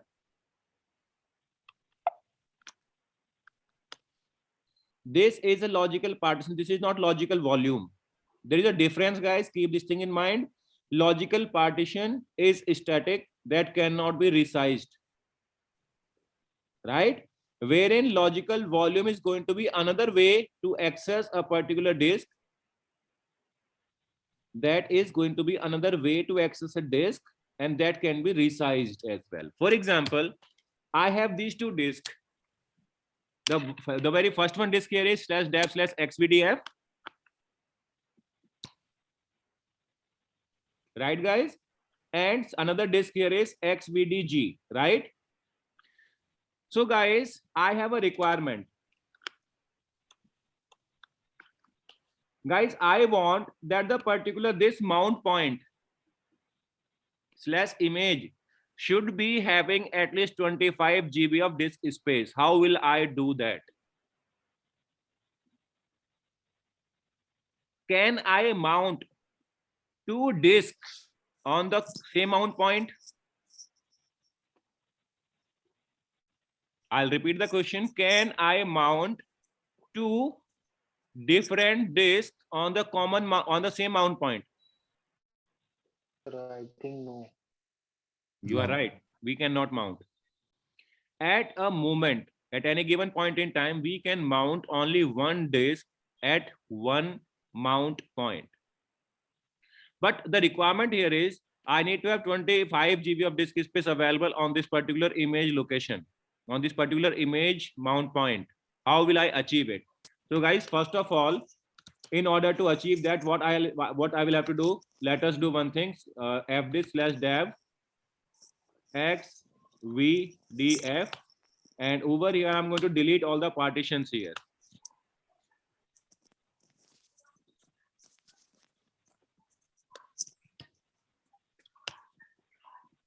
So if we delete the partition, it will also delete the data.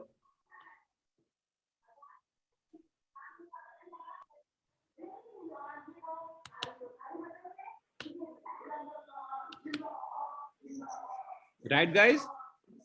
Yes, data is also deleted because I really did not want to have that data. Sir, Now, what I will do here is, I sir, have deleted the particular partition table. hello. Yes, Sir, I have one question. please go ahead. Sir, you said that if we delete the partition, data will get deleted. Yes, But sir, you said the inode number will be deleted in this case. yes, Yes. So we can recover by using some software if required. yes. Like you can recover that by using some third-party softwares, but ideally that is not recommended. Because if you accidentally delete it, then it is okay. But if you have deleted the partition itself, then that is not a good idea. Okay.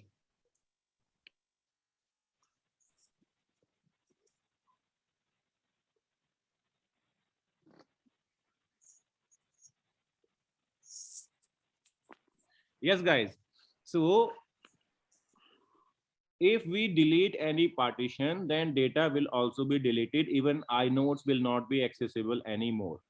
Now, let us do one thing. When we are trying to access, when we are going to define the particular mechanism to mount more than one disk at a common mount point, then that is a different way. That is altogether a different way to access it. And how do we do that, guys? Let us see. So, guys, there is a particular terminology known as LVM. LVM stands for Logical Volume Manager. Right, guys? That stands for Logical Volume Manager. So how do we create it? So guys, there is a particular complete sequence of it. So how do we do that, guys? First of all, let us say we have a disk. The particular size of this disk is 10 GB, right? We have another disk. The size of this disk is, let us say, 15 GB, or that could be any size, right? These are two different disks. So first of all, in order to access these two different disks, we need to create one another logical volume, logical boundary of these two physical volumes. And that particular is known as, this is a physical volume. This is physical volume, same thing, this is a physical volume, right? But when we want that these two volumes should be accessible within same logical boundary, so we will have to create one another rule here. We will have to create some another logic, and that particular logic is known as volume group.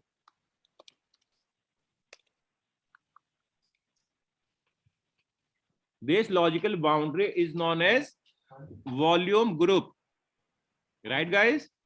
So right now, this volume group, what the capacity of this volume group, guys? As an individual one, this particular physical volume was of 10 GB. As an individual, this physical volume, like hard disk, we are talking about physical volume is equal to hard disk, right? If you remember how many disks we associated with this particular server? 2. 1, 2, and 3. 3 disks were associated with this. Right, guys? Okay. So, as a volume group, what is the capacity of this? 10 plus 15 equal to 25. Now, I will not create a particular disk out of this particular physical volume or out of this particular physical volume.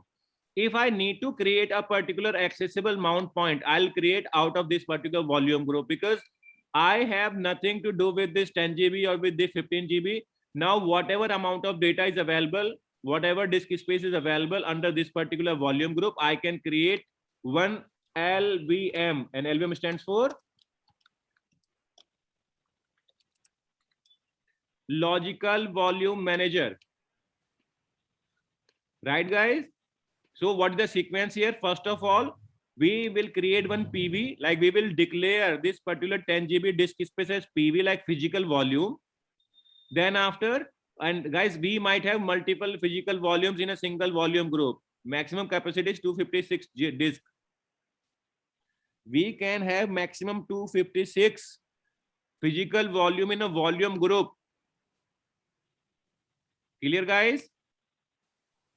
We can have 256 physical volumes in a volume group, and we can create 256 logical volume in a volume group. Although, let us say that this particular disk is of maybe 10 terabyte, this is of 25 terabyte, overall size is 35 terabyte. So out of 35 terabyte, we can create 256 logical volumes.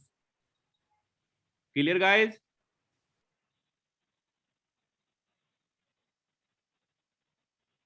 Yes, sir. The particular size of this disk may vary. It could be possible like we might have 2 GB disk and we might have 2 TB disk as well.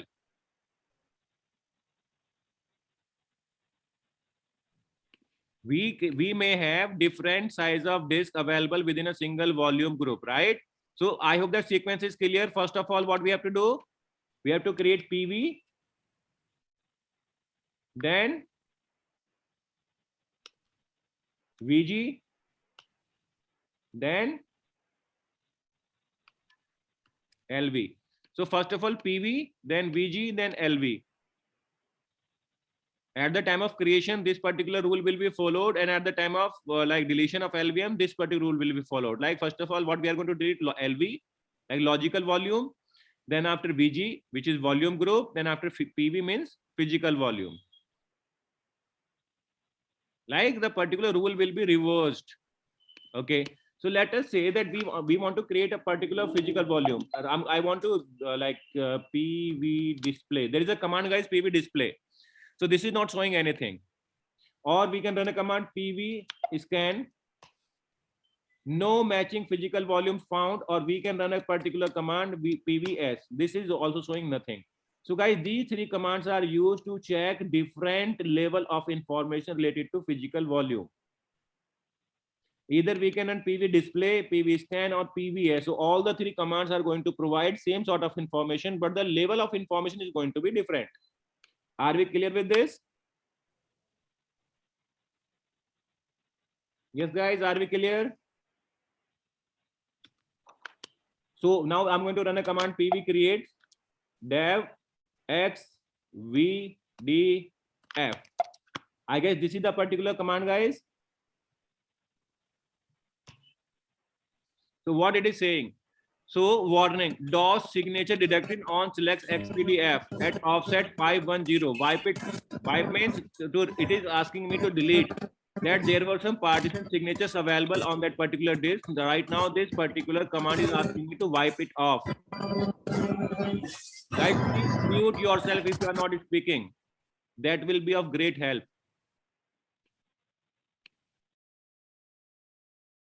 Thank you. Okay, guys, I'm going to wipe it off. Now it is saying wiping DOS signature on dev xvdf. Now it is saying physical volume sex vd dev and xvdf successfully created, right, guys? Now if you remember that I executed that command before, like it is saying now that xvdf is a new physical volume of 10 GB. New physical volume details are like PV name is this one, VG name. So is this particular physical volume part of any volume group? No, not so far. That is blank. It means this is not part of any volume group so far. PV size is going to be 10 GB. Allocatable? No. Why it is not allocatable? Because guys, if you see this particular picture, I told you we cannot create a physical volume on any, like we cannot create a logical volume on any physical volume directly. We need to create a volume group in order to create LVMs. So that is why it is saying allocatable. No. PE size, like PE may, what is this PE, guys? Guys, what is this PE?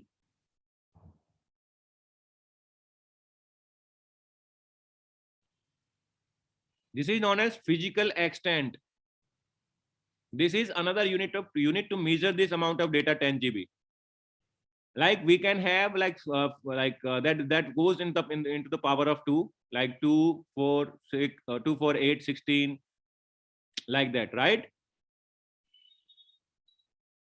Okay, so guys, what is this PE? Physical extent, total PE, free allocatable, and PV UUID. So the guy, this is universal unique identifier of this particular physical volume.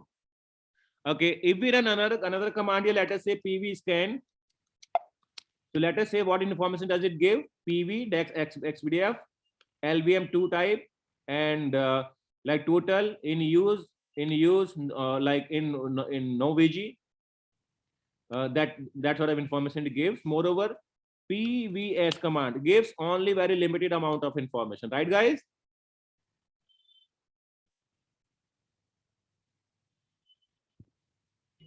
Yes, sir. Okay, any questions so far?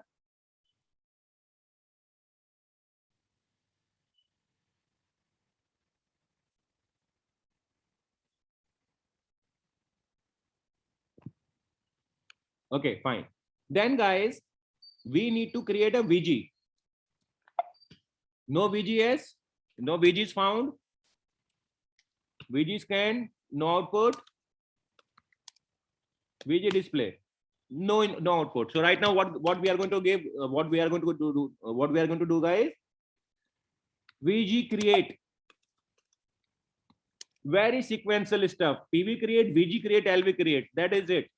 VG create. Now let's define it a name. Keep this thing, guys. We do not give any name to physical volumes, but this volume group will have a name. What name do we need to give? My wall, like my volume group. Let us give it a name, my wall GRP, right?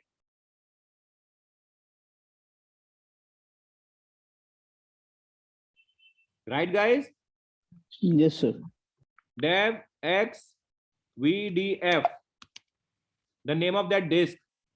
Okay, guys, one more thing, -S 16M. For example, I want to define the particular physical, guys, if you remember, there was a particular stuff when we were talking about this PE size. So if we want, by default, the PE size on Linux operating system, especially on like kernel version after 2.6 or like higher version, so the size is of this PE is 4 MB by default. But if we want, we can define it as 16 MB as well, or whatever size we want, we can define. Right, guys? So if you see here, what is the command VG create? Like volume group create. What is the step? What does VG mean? Volume group. So what is the command here? VG create -S for size of physical extent. What is the name of volume group, guys? My wall GRP. Guys, this is going to be case sensitive. And what particular physical volume is going to be part of this volume group? /dev/xvdf. Right, guys?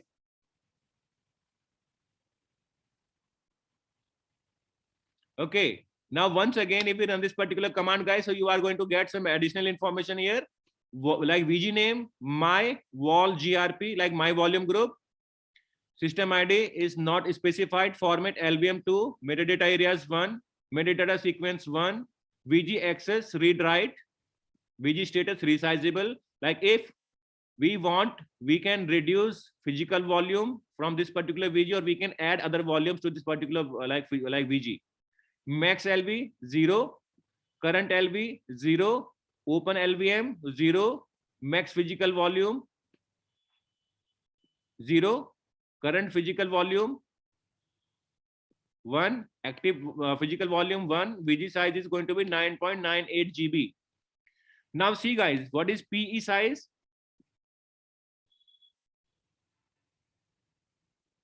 What did I specify here, guys? Sir, 16 MB. Same thing is available. Total PE size. So if you like multiply like 639 into 16, so that will be equal to this one. Allocate PE size 0/0. Like there is no logical volume created. No, there is nothing which is allocated so far. So guys, we can run another command like VG scan. Like we can run VGS command. So it will tell you the size of VG and the amount of free VG. Like this is showing found volume group my call using metadata LVM type 2. So VG scan. This command we can use in order to scan volume group information. Right, guys? So if you see what we have done so far, we have created we have created one physical volume, right? We have created one volume group with this particular physical volume. Now, what is the next number, guys? We are going to create logical volume here. So, guys, how do we check logical volume? If it is created LVS, no physical, no logical volume is available. Then after LV scan, no output. LV display, no output. Which means, guys, this is the command which tells you. This command gives you a lot of information of logical volume. This will scan, this will list down only like very specific information only, right? Now the next command here, guys, is LV create -n, n for name. What name?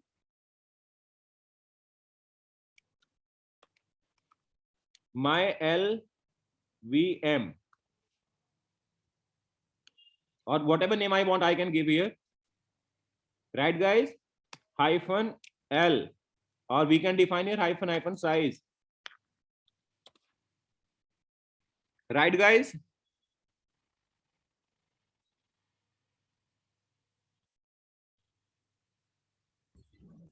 Yes, sir. Either -L or -F size we can define, plus let us say 8 GB. Okay. Which is the volume group? Dev. What was the name? My dev mapper my vol grp. What is the name of that volume group?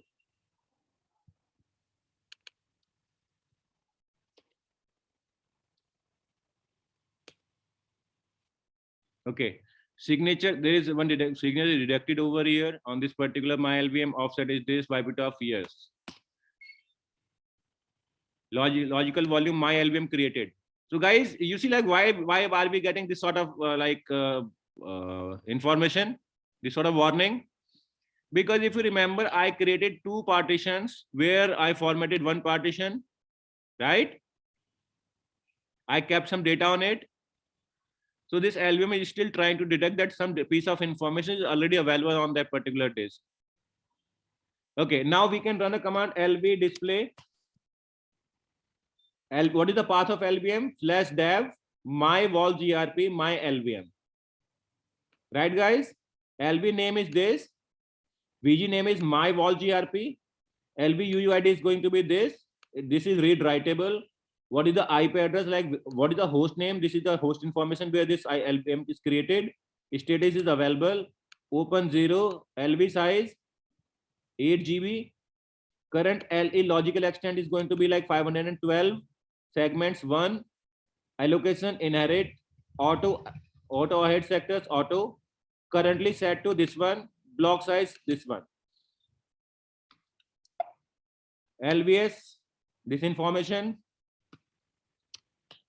LV scan, this is this information. So guys, for example, now let us do one thing. Let us format it. Guys, I hope that we all are aware of formatting this formatting now. Yes, sir.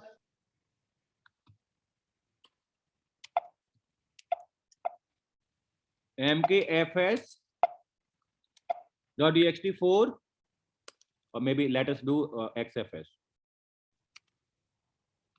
Dev my LVM. Shall I hit enter? That is formatted. Right, guys? Okay, how would I be sure that if it has been formatted, guys? BLK ID. Right. Smart guy. Okay, so this is saying that dev mapper my like my vol grp my LVM, this is formatted with xfs file system type. So guys, if you remember last time we mounted with a name like this, dev mapper my vol grp, this sort of part like mapping mechanism we followed. What we are going to do this time?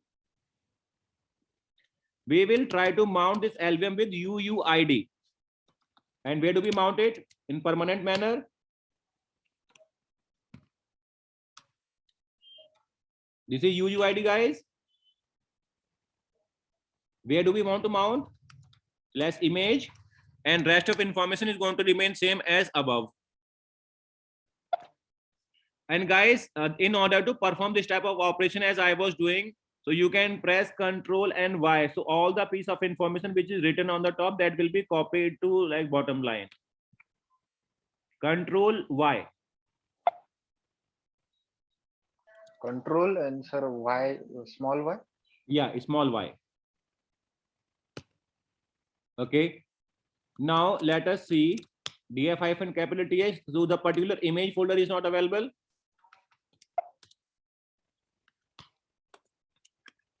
So guys, mount hyphen a command, why do we use it? To activate the entry which are available in fstep file, right?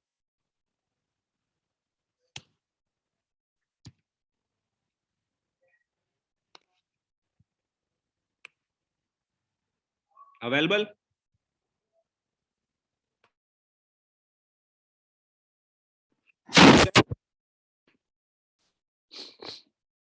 Okay, now let us say my requirement here is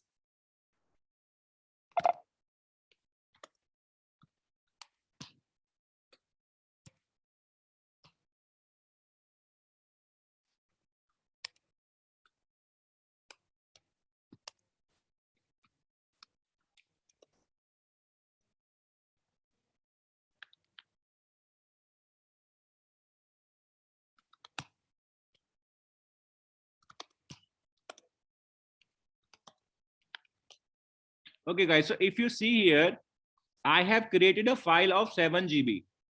The size of this test file is 7 GB. So guys, fallocate is a command which you can use to create a data file. So I have created a file with size 7 GB. So right now, guys, if you see here, the size of this particular volume was 8 GB. How much amount of volume is used right now? 7 GB, right? And the particular space which is left here is 925 MB, and which is the location slash image, right, guys? Now, let us say there is a requirement.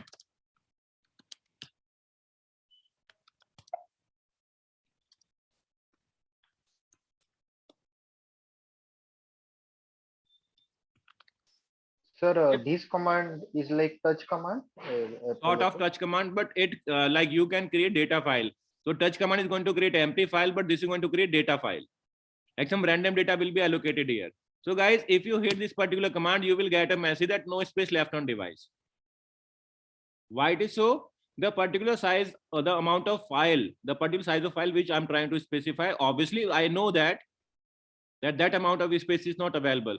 But guys, if I have to create one another file on the same mount point, so what would I do in that case? What will I do, guys? I'll run a command vgs. I will see, okay, this amount of space is still available in my volume group. What will I do? LVS. I'll check that 8 GB is available. I will check VGS. VG has 1.9 like 1.98 GB available. I'll run a command LV resize, yeah, LV extend.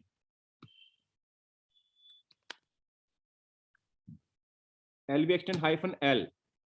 Okay, one more thing, guys. Before that, let us run a command VG display in order to get the information. So how many free PEs are available? 112 PE are available. 127 PE like physical extents are available. Right, guys? So if you remember last time when we executed a command for creation of LVM, we defined hyphen capital L. Right, guys?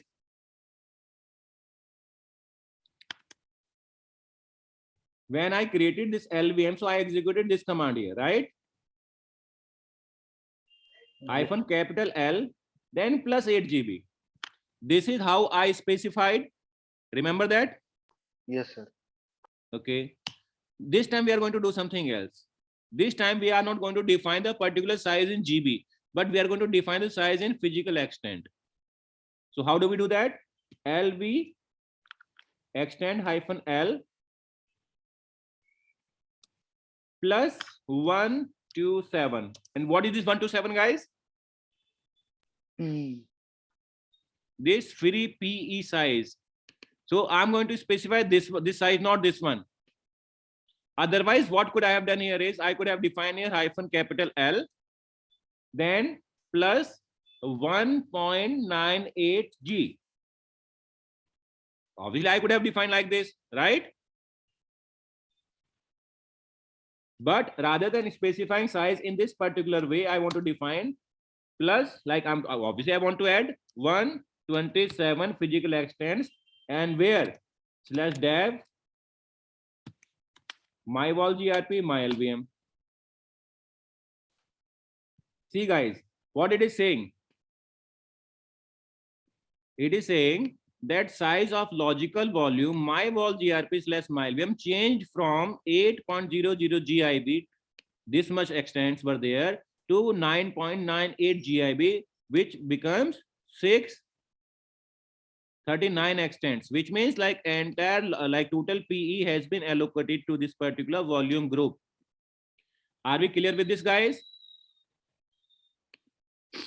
So guys, first of all, I have a question. Are we clear that why did I not specify capital L here? Yes, sir. What is this particular plus? Because I wanted to add here. I wanted to add these many PE to this particular logical volume. So see, right now we are clear with the both things. Like either we could have defined a capital L, then plus size in GB, or right now what we have done here is for doing practical and for understanding this aspect as well. So we have defined here hyphen small l and plus the size of number of extents which are freely available. Right, guys? So what I'll do here is I'll run a command lvs PV display. If I run, so obviously like total P size is this one, PE size. Right now it is showing size as this much. Moreover, if you see here xvdf, this is my wall grp, this is volume group name, this is physical volume, this is allocatable, yes, but full. What does it mean, guys? But full, because all the physical extents which were available on this particular physical volume, these has already been allocated. Right, guys? Okay, so what we are going to do here is, we have seen this sort of information here. Now VGS, if we talk about this VGS, so this is also 100% free. This particular is also 100% used. There is no volume, there is no data which is free, right? If we see LVM, so complete information is available here. We can see like the size which is allocatable, that has already been allocated, right? But guys, if you see the particular volume, this is showing that this is of 10 GB now. If I run a command, maybe lsblk, that will explain something else. So my wall grp is showing of 10 GB. If you remember, that is LVM, that is not disk. Do you see the difference, guys? This is not showing as disk, this is showing as LVM, logical volume manager, mounted on slash image. Right, guys? But over here I am able to see only 8 GB. Right, guys? It is showing only 8 GB, but over here it is showing 10 GB. So how do I make it 10 GB now? So guys, I will have to extend the file system of this. Getting point? And how do we extend the file system, guys? There are two ways. Either I can reformat it, but if you remember, and let us assume that there is some data available. So guys, there is some data available on this particular partition. So definitely, like, formation is not at all a solution for this particular requirement, right, guys? We can actually not format it. So what do we do? There is a command xfs underscore growfs. There is a command. This particular command, okay, let us take one example that will help us to understand. There is a disk, right? And let us say this particular line shows the particular file system availability.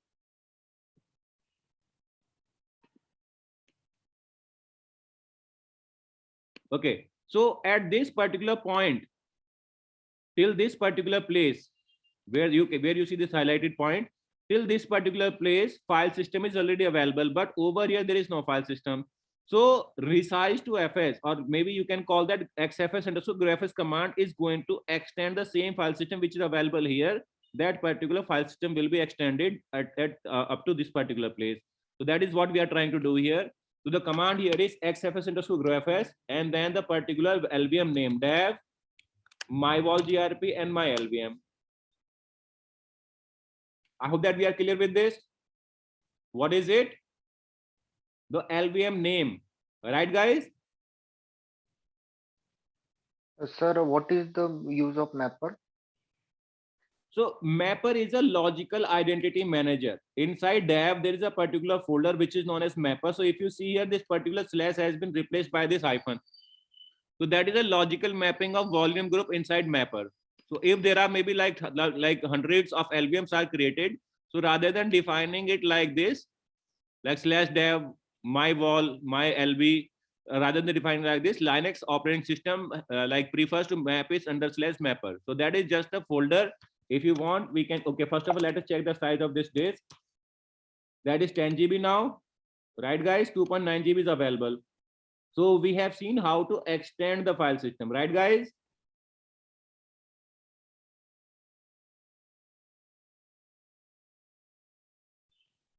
Okay.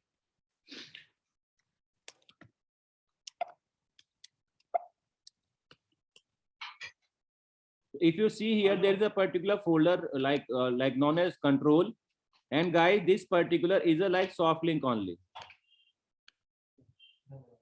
right guys? This is just a mapping with to this particular disk. So end of the day, this actually does not make a difference whether we are following that particular method like dev my wall grp and then my LVM, or we are following this mapper stuff. So end of the day, whatever you do, you can prefer to use. So this is just a like soft link, nothing else. Now what we are going to do, guys, if you see here, so the particular size of this particular is 10 GB. Now guys, my requirement here is that I need to create a particular file of 5 GB. So but disk space is not available. So what do I do now? Yes guys, what do I do now? I do not have that much free disk space available here, which I'm trying to consume. Moreover, if you see here, like even volume group does not have that sufficient space which can be allocated to this logical volume anymore, right? So in that particular case, what would be done here? So guys, for doing it, let us see that do we have any disk available on this particular operating system. So I'll run a command fdisk-l. So obviously this is going to show me that another disk is available over here. The name of that disk is /dev/xvdg, right guys? So what I'll do, I will add that disk first of all into pv create. Then after I'll define the disk name. That is successfully created, and you see guys, this time there is no error message or maybe the particular warning available. Right guys, why it is so? Because this is the particular fresh disk which we associated with this server, and we did not perform any sort of activity with this. This was a clean disk, that is why there is no error such as. Right guys? Now guys, if you remember, VG is already available. If I create another VG, so I shall not be able to allocate this disk space. Like this disk space, I shall not be able to allocate to my LVM, which is this. So what do I need to do, guys? I will have to add this disk space or this physical volume to this volume group. So what do I do? VG extend, rather than running a command like VG create, I will run a command vg extend, and with the help of this particular command, I will be able to extend this particular, I will be able to add this particular disk into this particular volume group.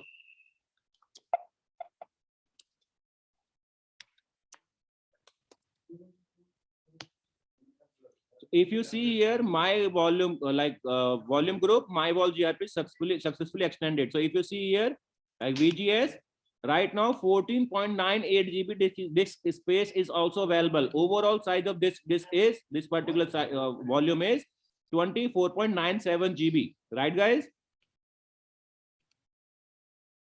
This is a total allocation of both the volume groups. So let us see that particular volume group and the command here to see that pv display. So if you see, two disks are available here, xvdf, the size of that disk was 10 GB, like not usable, like 16 MIB. Then after, if you see here, the another disk which is associated with this particular server, within this particular volume group is this one. This is of 15 GB. This is obviously allocatable. And right now what we are going to do, guys, VGS, now we can allocate this free disk space available from this volume group to this particular LVM, which is my LVM. Current size of this LVM is 9.8 GB. So as I told you earlier at the time of initializing this particular session, that I want to utilize both disks at a single mount point. That was the use case, guys. Yes, sir. So what we are trying to do here is LV extend hyphen. Okay, what do I need to run command here? Let us say VG. Okay, VG display. I'll be able to like find out like free extends here. Right, guys? I'll run a command like LV extend hyphen L plus, what is this, guys? 959. Physical extent. So guys, we should be understanding the particular concept of each and everything, whatever we are doing, right, guys? Okay, so that is physical extent dev, my vol grp and my LVM. So if you see here, size of logical volume has been extended from this to this, right? But still, once again, there is a particular issue. Right now, we are able to see it here. lsblk command will be able to explain this LVM is of 25 GB, but the particular file system is created only on 10 GB disk space. So once again, we will run the same command xfs underscore growfs, then define the LVM name, dev my vol grp and my LVM, and that is it. We are done with it.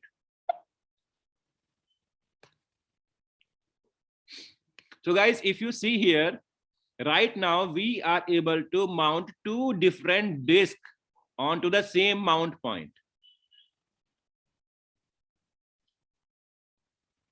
And how does it become possible, guys? Because of this LVM mechanism. Are we clear with this thing, guys? So now if someone is going to ask you what is use case of LVM, so will you be able to explain that?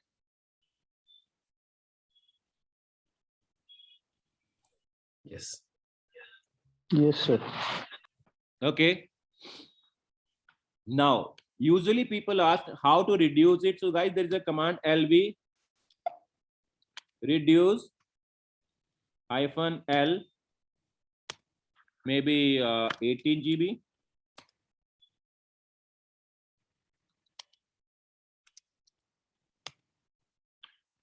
Read the message. Warning, reducing active and open logical volume to 18 GB. This may destroy your data, file system, etc. Do you really want to reduce my vol grp LVM? Yes, no, that is up to you only. Keep this thing in mind, guys. Your data may get corrupted. There is no guarantee that will get corrupted or that will not get corrupted, but that may get destroyed. So do you want to continue or not?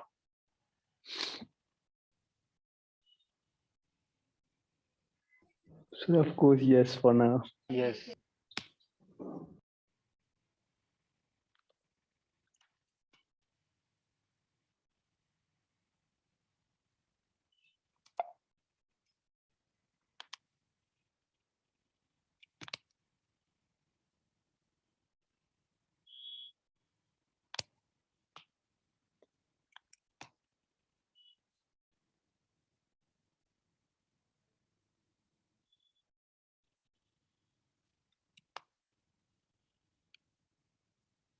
This is showing 18 GB now.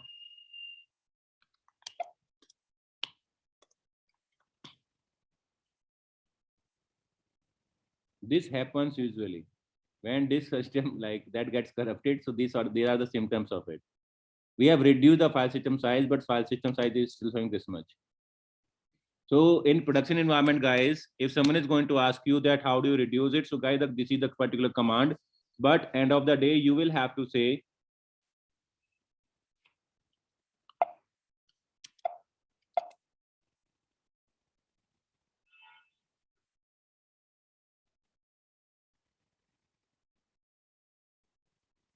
you will have to say that this is not recommended to use. This is not recommended to reduce like size of this. This is not recommended to reduce LVM size. Okay, guys. Now, one more thing, one final thing I'm going to tell you. Let us say if you remove an LVM, then what would happen, guys? LV remove dev my wall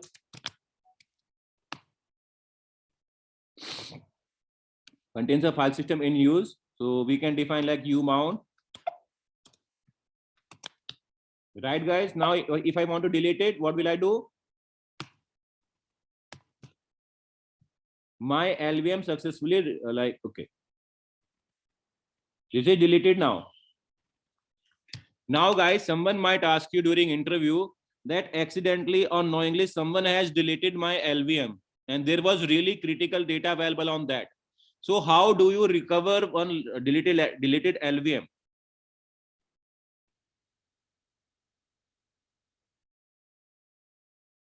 Yes, guys.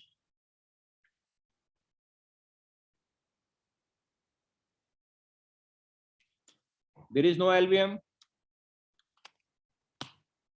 Right, guys?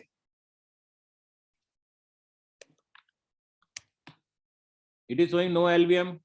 This is completely free. Right? Guys, so how do we recover deleted LVM?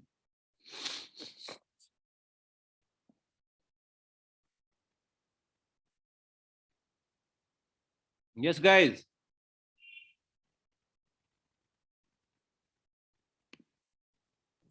No idea.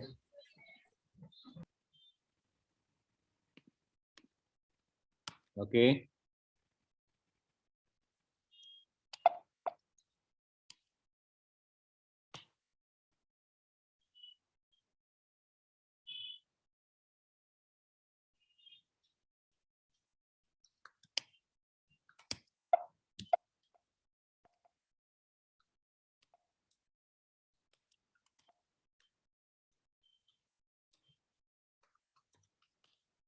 There is a particular command to check deleted file system. So that is VGCFG restore. I'll have to check the options of it because it's been quite some time. Even I have not deleted it.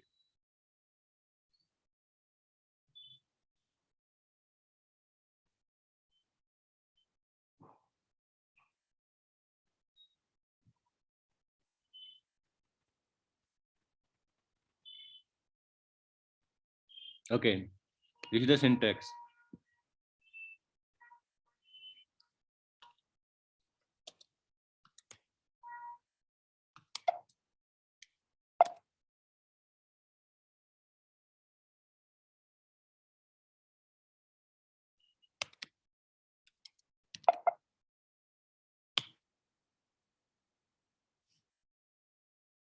Even I forgot here. See, this happens when we do not practice.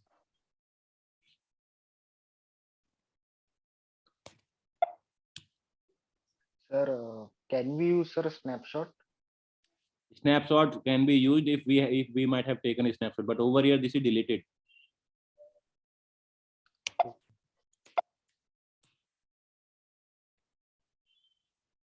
Even I created a video on this. Let me check on internet.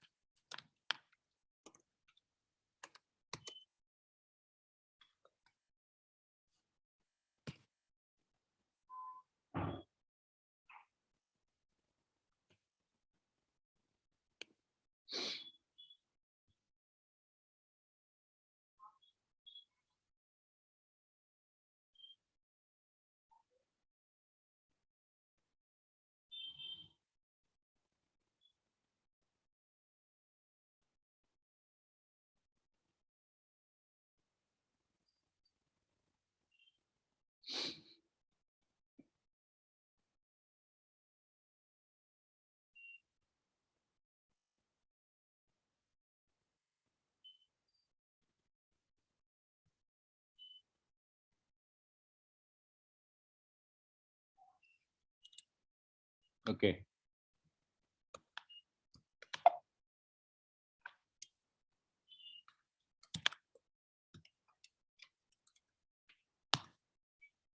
Yes, this is the particular command actually.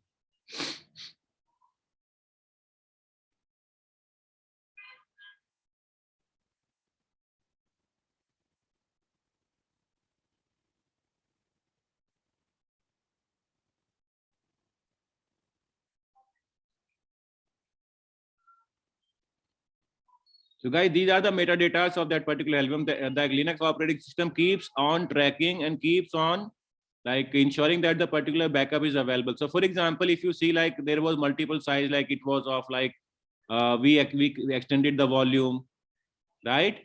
Then after we extended it to like 127 extent more, we created. So if you see there are different files. So whatever file you would like to restore, you can define it here. Like to any backup like space, you can move on. Let me see one another command here, like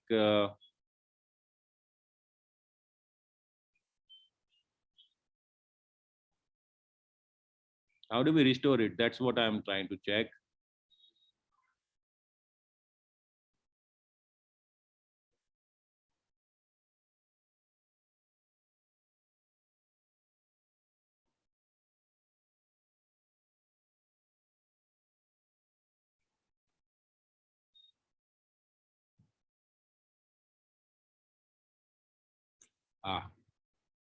This is the command, guys, which I was trying to use.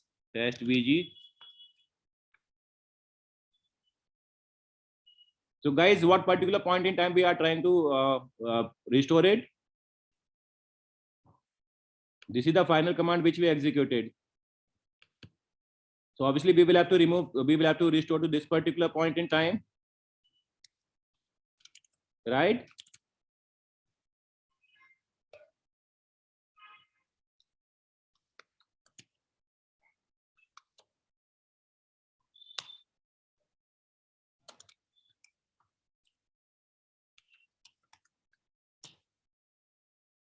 Restored volume group.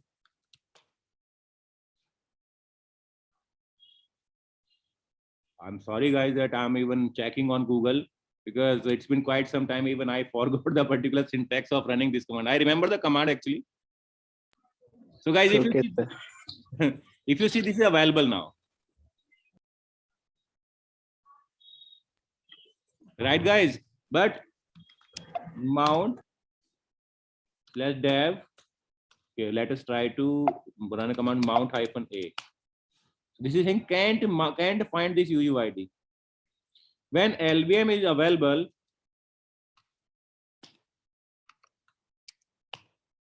when even UUID is available, oh, that is changed now. Okay, that is why it is not like allowing to mount, because UUID is modified. So if I try to mount this particular volume manually,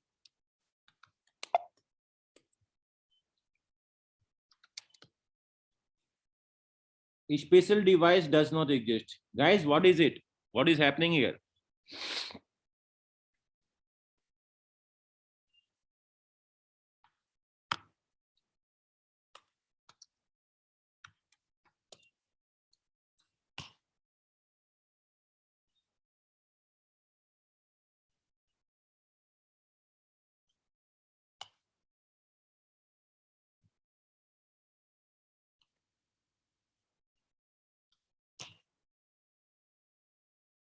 This is showing inactive. So how do we activate an LVM, guys? Until unless this becomes active, we will not be able to perform anything on it.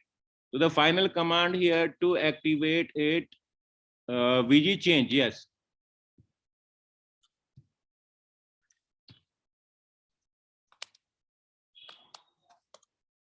-ay, then the particular VG name.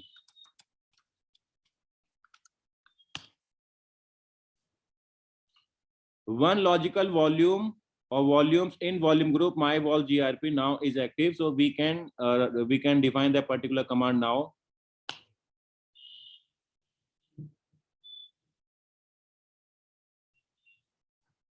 Now this is saying that that particular LVM is corrupted. If you remember that we try to reduce the particular size of that volume group, right?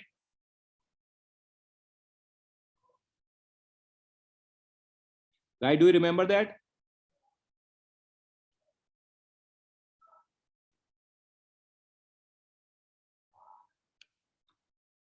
Guys, do you remember that we tried to reduce the size of LVM? Yes, sir.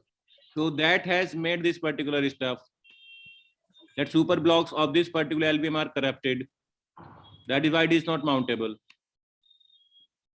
But end of the day, now the particular concept is clear that if we are trying to restore one LVM, we shall be able to do it, right? Yes, sir. Sir, can you summarize the list of commands which you use to restore? Yes, first of all, this one.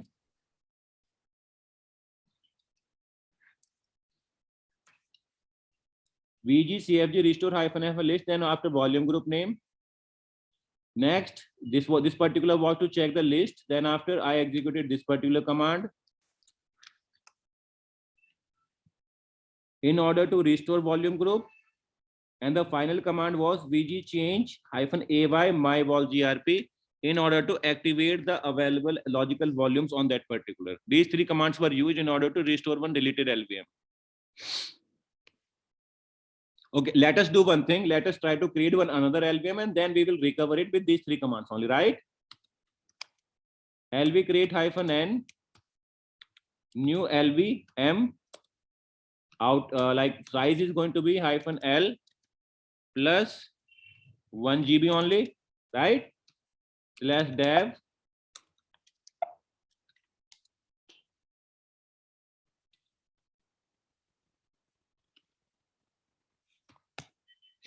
new LVM created,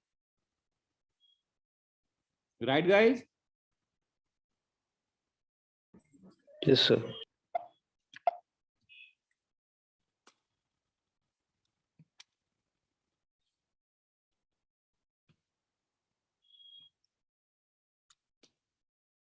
File system created.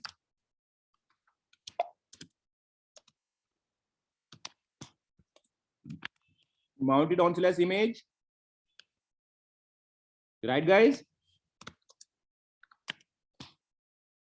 Let us go here and let us create a couple of files. Touch,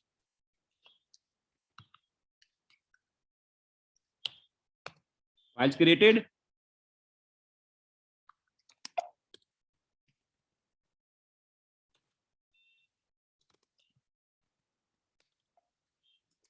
umount /image lv remove, define name of LVM, yes, remove it. Now run these three commands only which I executed, right? So new LVM, this is the particular file which we are trying to recover, right guys? History. Now run this particular command.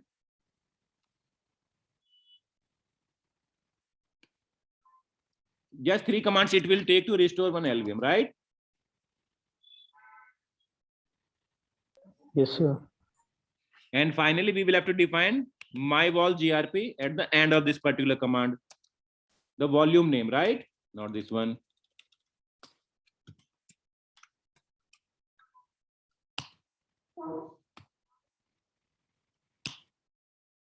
Right? Finally, VG change AY, this one. Two logical volumes are in active state now. Mount. What is the name of logical volume?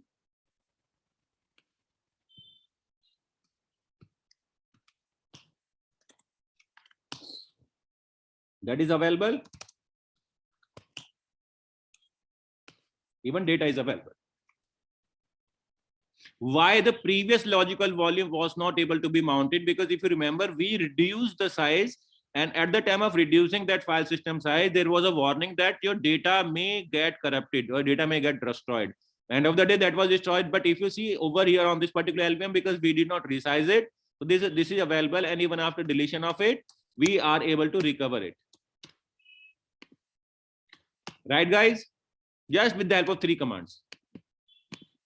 And what is the command? VGCFG restore and VGCFG restore -f file name, the particular point where we are supposed to restore it, then after the particular VG change command. That is it. So are we clear with this thing, guys? Yes, sir. Now, finally, let us say we have to restore the system. How do we do that? First of all, what we are going to do, LV remove, like we will unmount the LVM.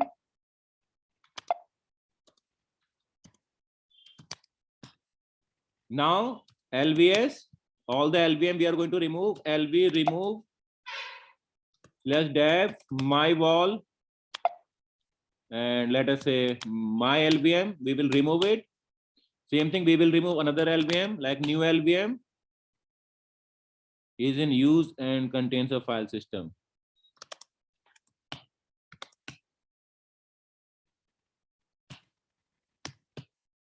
Right?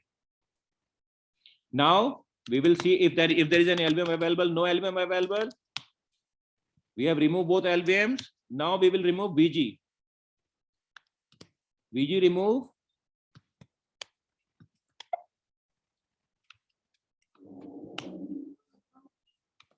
No volume group available.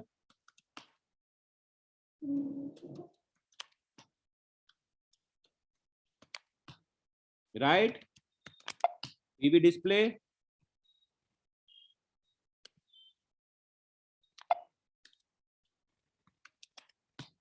Available. Let us remove it.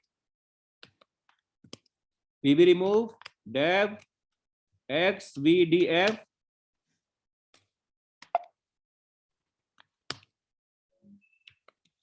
PVS.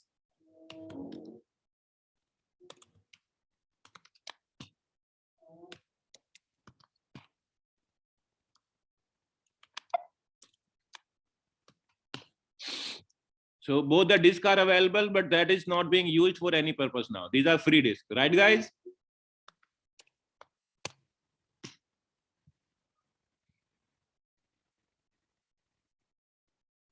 So now tell me, guys, what next? Sir, Are we LBR. clear with disk management, guys? Like, why do we create a file system? What, like, why do we manage it? What all about it? Yes, sir. Sir, but why we create logical volumes inside the extended, sir? Actually, we could create multiple. Got it, sir. I just recall. Okay, so because physical volume has a restriction that we cannot create more than 4 primary partitions. Right? And these partitions are of fixed size. We cannot resize these volumes. In order to go beyond limit of 4, we created one extended partition, then after multiple logical partitions. But in real-time environment, generally we do it, sir. No, in real-time environment, we generally use logical volume manager only. Okay, sir. Sir, Sir, can so is we- it a tool, sir, logical volume manager? Yes, that is a particular utility in Linux operating system. Okay, sir. Sir, it's like a Docker inside a server. It's very similar to that, sir. No. Like creating a small volume. The container is a different thing. Yes, sir. But for volume, if I could say it's similar to that, we are creating also here a small volumes. No. Container is similar thing, sir. Creating a small server inside. Yes, you can call that. You can call that. Same there. Okay, sir. Thank you. So guys, I hope that is it for today. Otherwise, if we start new topic, so that will be really huge for you, because like we have completed volume management today, like disk management, the particular commands which are related to disk management, these sort of things we have already covered, like how to mount, how to format. Yes, couple of things I would like to tell you. Guys, what is inode? Sir, inode number store everything about a file except the name. Like Okay. store the pointer of each and every data of a file. Okay, just you are right. Absolutely, you are right. I mean to say, So like whenever we create a file, so every sort of information related to that file is stored on that inode. It contains your file size, file type, owner, creation date, modification date, last access time. Like each and every piece of information related to a file is stored on inode table only, right guys? But what does inode not contain? That is just a particular file name. A file name is not stored in inode. Are we clear with that? Yes, sir. Okay. So I hope that is it for today, guys. If you want to know anything else, do let me know. Sir, what Guys, is GPT, sir? pardon? GPT partition type. So there are different mechanisms to create partitions. So GPT is like a latest partition table type that supports like XFS and like big files. Like if you have really hard, like huge amount of disk storage and you would like to do partition on that, then GPT file system table is supported on that. We will discuss it tomorrow because a couple of other things are still remaining which I would like to discuss, but tomorrow. Sir, you also mentioned that VIM command you will discuss. Like, sir, couple days back, like. Yes, the yeah, last- definitely. That is on the table, but I'm thinking whether to discuss it today or maybe some other day. Okay, let us complete it today only. Okay, sir.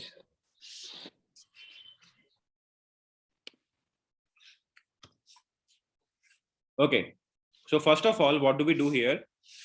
The command is known as VIM. The command is VI, and VIM is the enhanced version of VI only. So VI and VIM, these are two different commands, right? How do we install it? Yum install VIM. Obviously, like we have seen it before as well. If that particular command is not available, then it will get installed. If it is already installed, it will throw a particular notification that it is already available. Nothing to do. Okay. Now, guys, first of all, if we need to create a new file, we can create a new file with the help of VIM editor. This is command line editor. Temp, maybe Lokendra. Now, guys, when we hit this particular command, and this is a particular name of command which we are going to create. This is the particular all content of this particular file, like that, the particular line number, the word, and all this sort of information we get here. Now, guys, this is known as command mode. There are three modes in VIM editor. First of all is known as command mode, the particular mode where we are right now. Okay. Let me tell you one more thing. Let us say cp/etc fstab/temp. Okay, so this is command mode basically. What I have done here is I have copied fstab file from etc to temp directory because I would like to play with it. Now, first of all, if I want to add something to this particular file, how would I do it? I will have to press I button, I for insert mode. But guys, there are different ways to go into insert mode. First of all, let us say I want to go to bottom of this particular, right? So there is a shortcut to go to bottom of the particular. Just type in Shift G. Like capital G, if you press, then you will go to bottom of the file. Shift G. If you want to go to top of the file, type in small g 2 times. Right, guys? Capital G to go to bottom of the file, small gg top of the file. Next, if you want to jump to any specific line, define this delimiter and line number. You will go to that particular line number. Right, guys?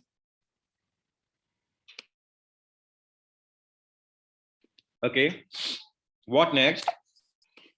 Let us say if you want to like edit something here, there are three ways to go into insert mode. First of all, define, press I. So you will be in insert mode at the same place where your cursor is. Like obviously we cannot drag anything from mouse, but what you can do here is you can go into insert mode by pressing I key. I button, if you press, you will be into insert mode. Second thing, if you press A, small a, then you will be in insert mode, but a particular character later. Like you will go into insert mode with one space ahead, right? Okay. Once again, if you want to go end of the line, like you want to edit something here, so you will press capital A in caps, like shift A if you type in, then you will be in insert mode, but end of the file, but end of the line, right guys? Let us say you are here and you want to go to next line in insert mode, you will press O. O will bring you in insert mode in next line. Like after a line, you will be in insert mode. For example, now you are here and you would like to go into like insert mode, but a line before. So you will type in capital O. O in capital you will type in. Right, guys? O in capital you will type in order to go into insert mode before the line. So what are the shortcuts, guys? I for insert mode, A for small a, like one character ahead. Capital A will bring you to end of the line in insert mode. Small a after line in insert mode. Capital O insert mode above the line, like under the line and over the, like above the line. Right, guys? Let us say you are working here in insert mode. You want to go in command mode, right? You want to go out of insert mode. So what will you do? You will press escape key, the escape button, like top left button on the top, on the top of tab key, right? Tab, caps lock, the very first button in left hand side of your keyboard, right? That is how we get out of insert mode. Moreover, let us say I want to delete 3 lines. So what will I do? I will press 3 and then DD. 3 lines deleted. 3 DD. You want to do, you want to undo? Press U. Right? For example, you want to copy 5 lines from beginning from your cursor. You will type in 5 and see, guys, as soon as you type the particular, you press the 5. So that particular like number is visible here. 5 Y being typed here. Y. So it means 5 line yanked. It means 5 line copied. Now if you want to paste, type in P. P for paste.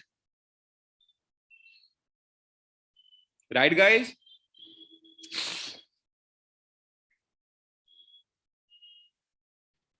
P for paste. Okay. U for, once again undo.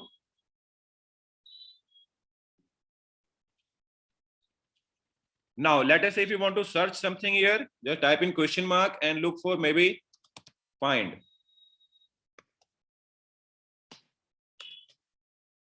If you press N, okay, for example, just type in here find, hit enter. If you press N, it will go to next word. Let us say if I copy this particular file and if I paste in a couple of places, right? I'll search here, like I'll press question mark, find. If I hit enter, it will go to next line.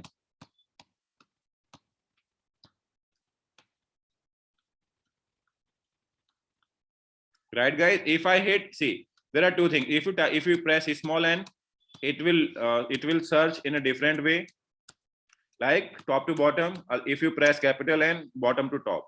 That will be up to you, like how do you want to look for the words, right, guys? Small n, capital N is used to search for next word.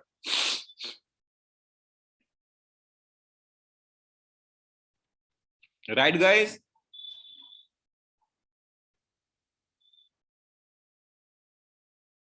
Now, when you want to get out of this particular file, place delimiter.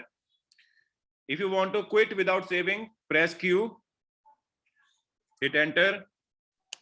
If it does not allow you to quit, type in exclamation mark after this particular Q. it will quit forcefully. Same thing goes here with write mode. If you want to save your changes right away, just type in W. You will be in the same file, but your changes will be saved. If you want to write and quit, type in WQ and you will save your changes and quit. But if your file does not allow you to save, and if still you want to try with force mode, you can type in here WQ and exclamation mark. Save and quit forcefully.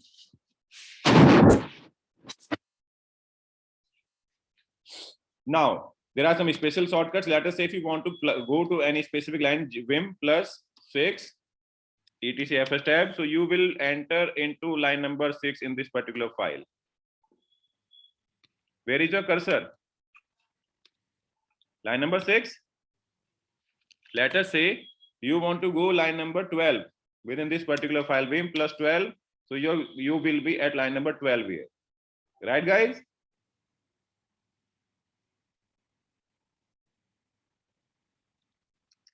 Yes, sir. So these are some like tips and tricks of it. Once again, let us say if you want to play with it, let us say if you want to go to top, GG, bottom, shift G, right? A specific line number, maybe line number 11 or 12, you can type in here number. For example, if you want to set the numbers before line, you can define here.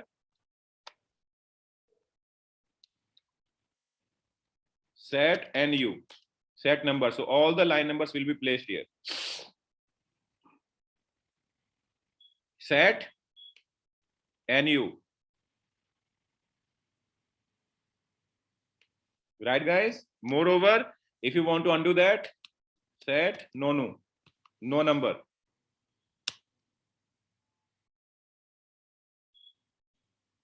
For example, if you want to copy and paste this sort of data over here, and at the time of copying and pasting, you find it really weird, like it is not copying in proper format.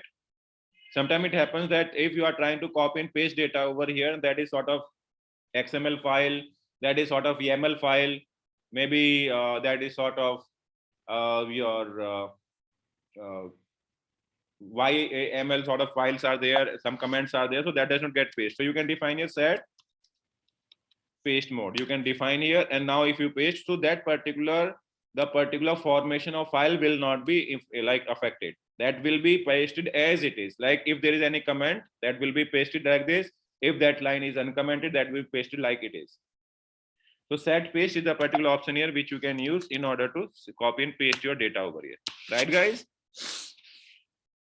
Moreover, now let us say if you want to run any command while you are already within this particular editor, what you will do here is you will type in like this one, exclamation. First of all, you will define like delimiter, then exclamation. Now this will take you out of Vim command.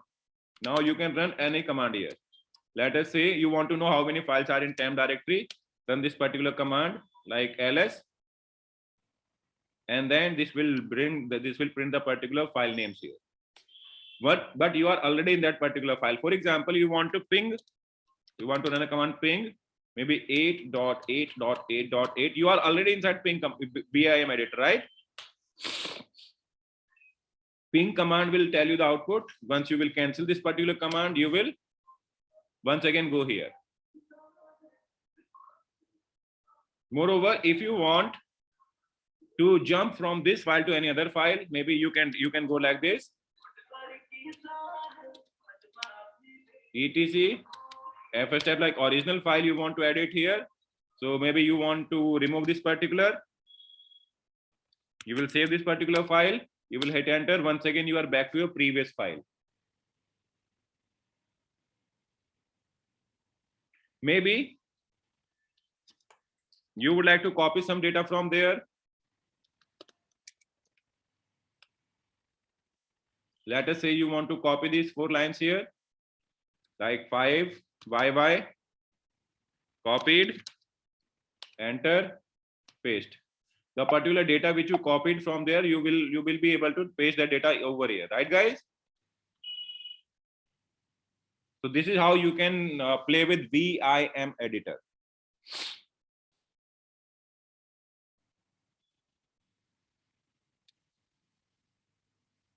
Right, guys? Yes, sir. If you want to search anything, you can search like this as well. For example, you want to search for any word, let us say TUE. So if you want that TUE should not be case sensitive, you can define like \c here, like case insensitive. If you want to go for like case insensitive search, you can define /c here to make it in like case unsensitive. So this is your Vim editor. Try working with it. Couple of more shortcuts I'll explain you while we are going to work with it, right? Yes, sir. So okay guys, that is it for today. See you tomorrow at the same time with some new topic. Maybe we are going to discuss about the services tomorrow, like SSH, DNS, TCP/IP differences. These sort of things we are going to discuss. These are really, like, tomorrow's session is going to be really helpful for preparing for interview. Sir, I have one question. Please go ahead. Sir, what is the use of YUM repo list?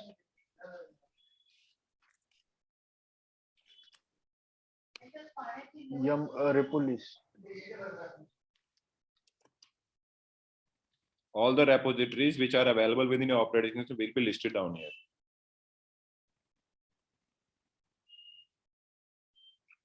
If you remember, last time we were talking about etc yum.repos.d. These are the files under which this information is available.